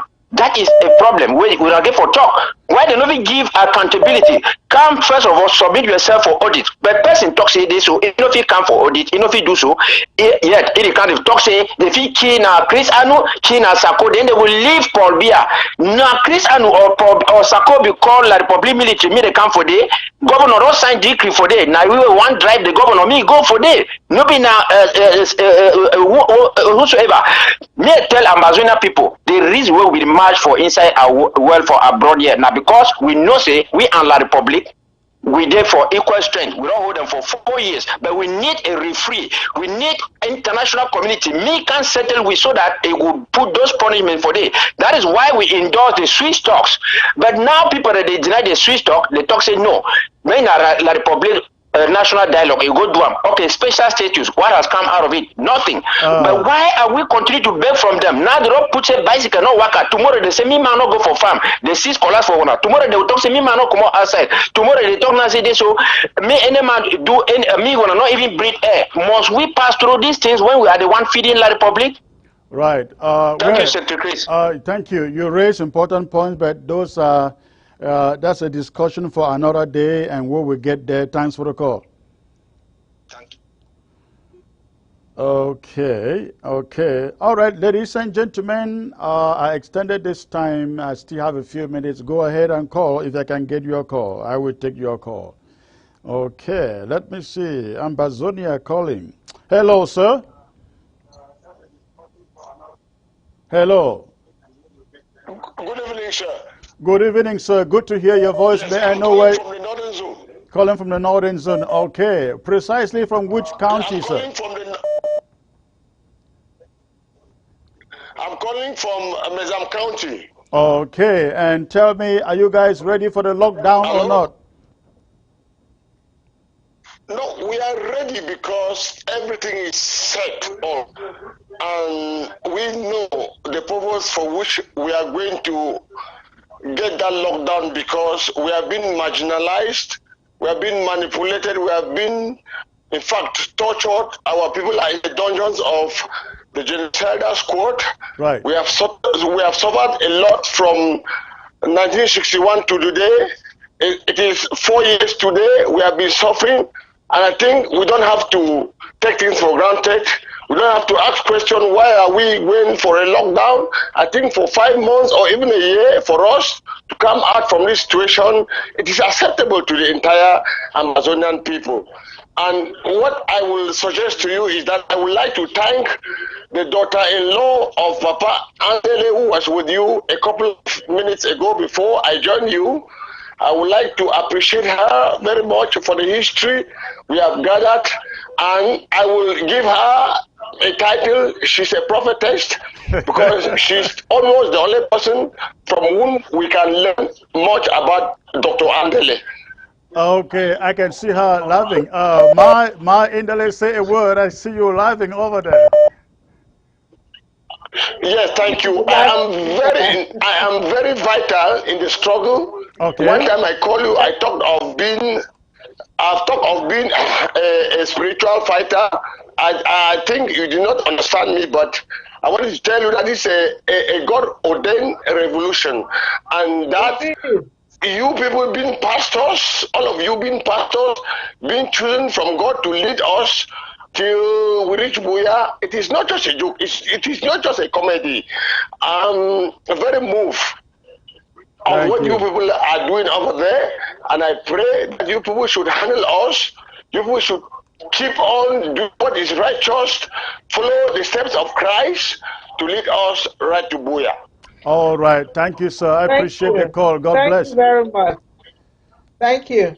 Yes, and I have to keep this number vital, because I have information to give you constantly. My problem is that it is very difficult to get to you, but I would like to be conversing with you, not only on spiritual program as such, but between you and I, so that I should give you vital information, because I am an impressionist. I follow up closely what is going on in the Bamenda, county, and in the LGS. I follow up very closely, but I can't really get to you regularly to give you the updates of what is really going on the ground. All right. There is these Bamlike guys. Listen to me. There is these Bamlike guys who are people we have to look at very much. Who are the sellout? Who are the traitors? Who live in our communities like our own citizens, but they are doing harm to us. Let me tell you, whenever there's any ghost town announcement, those that violate very much are the Bamli case. I have been once a bad rider, and I know them very much. So when I count 1, 2, 3, 4, 5, I will see only Bamli guys riding. Right. So the Lele Afrique Adolf, he is doing everything possible to use the Babli case to, in fact, kill our revolution. So what I am suggesting is that, as they are working for Lele Afrique and the La République while being in Bamenda, we should adopt a strategy which states that anybody that violates, wherever in county, that violates the lockdown, we should target that person at home. We should know where he or she stays, and we follow up that person because when it's an area is mountainous, so our restoration forces cannot really operate there. That is one thing you don't understand. All right, listen, we will talk, restoration forces cannot really. Listen, we will talk about this behind the lines. I will give you a call. Thanks for the call. All right, my Endeley, let me turn to you. Please say the last word. I know you were disconnected. Say the last word before I call it a day. Talk to your children back who are fighting in Ambazonia. Yes, I was saying, I don't know if you got me before we got cut off. No, I was I just saying that the land problem in Fako, it is intricately tied to the Ambazonian problem. And I think that after we get our independence, this will be solved once and for all, because we need legislation to protect the land of the indigenous people. That is what is going on with Fako lands right now. So, Secretary Chris, I thank you for bringing me in on today. I really enjoyed talking to you. And as I said, Aluta continua. We are continuing. Till Boya. Thank you.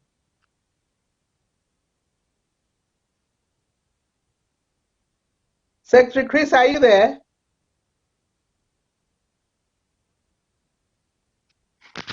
Oh, my. Secretary Chris.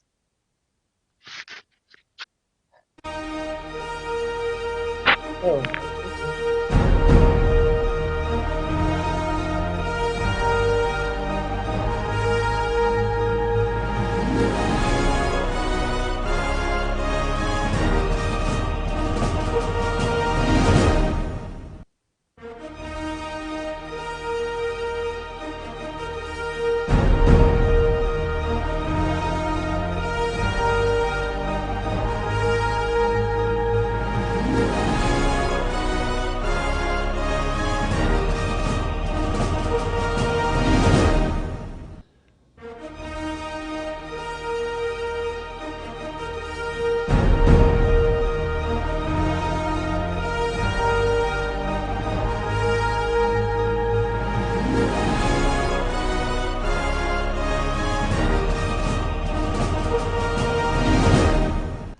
All right, thank you, fellow Ambazonians, for tuning in. We are going to call it a day here.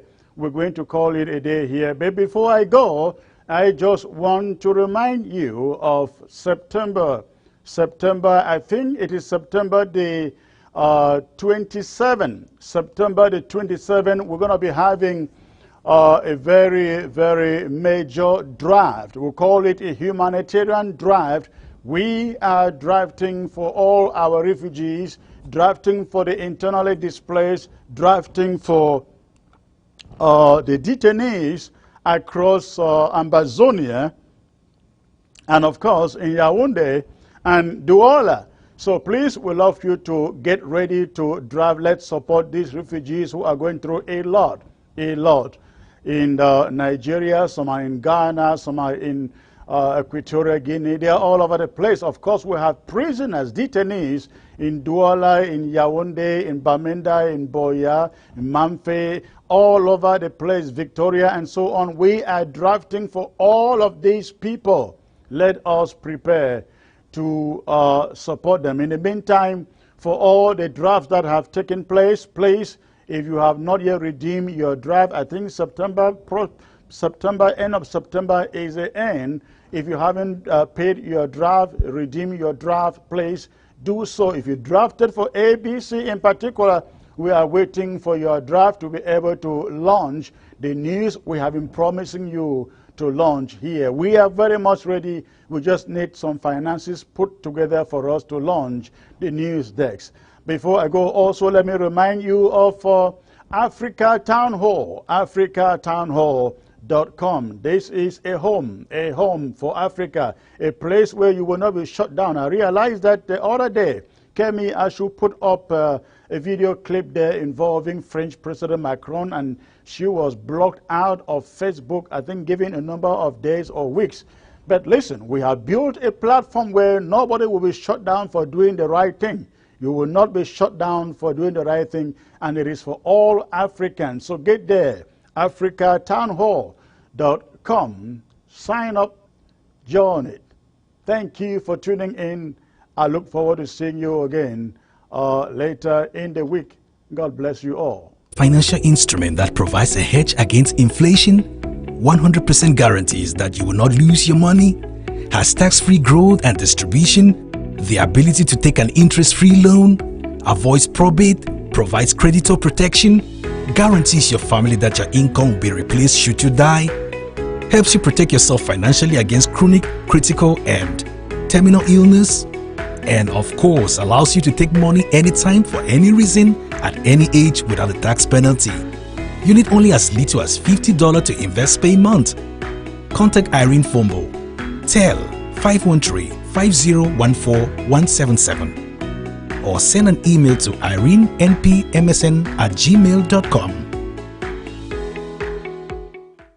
You need a financial instrument that provides a hedge against inflation, 100% guarantees that you will not lose your money, has tax-free growth and distribution, the ability to take an interest-free loan, avoids probate, provides creditor protection, guarantees your family that your income will be replaced should you die, helps you protect yourself financially against chronic, critical, and terminal illness, and of course allows you to take money anytime for any reason at any age without a tax penalty. You need only as little as $50 to invest per month. Contact Irene Fombo. Tel 513-5014-177 or send an email to irenenpmsn@gmail.com.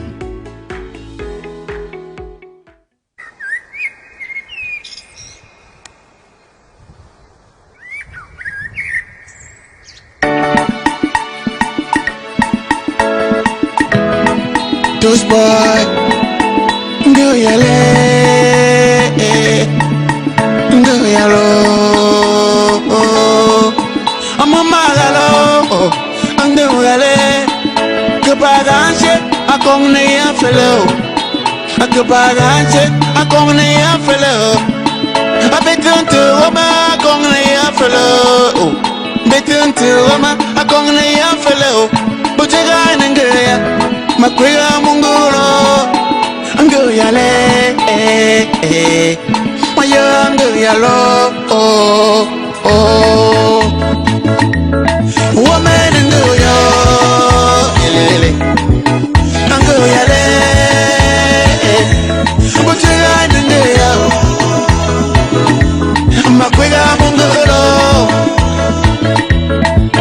Ango yale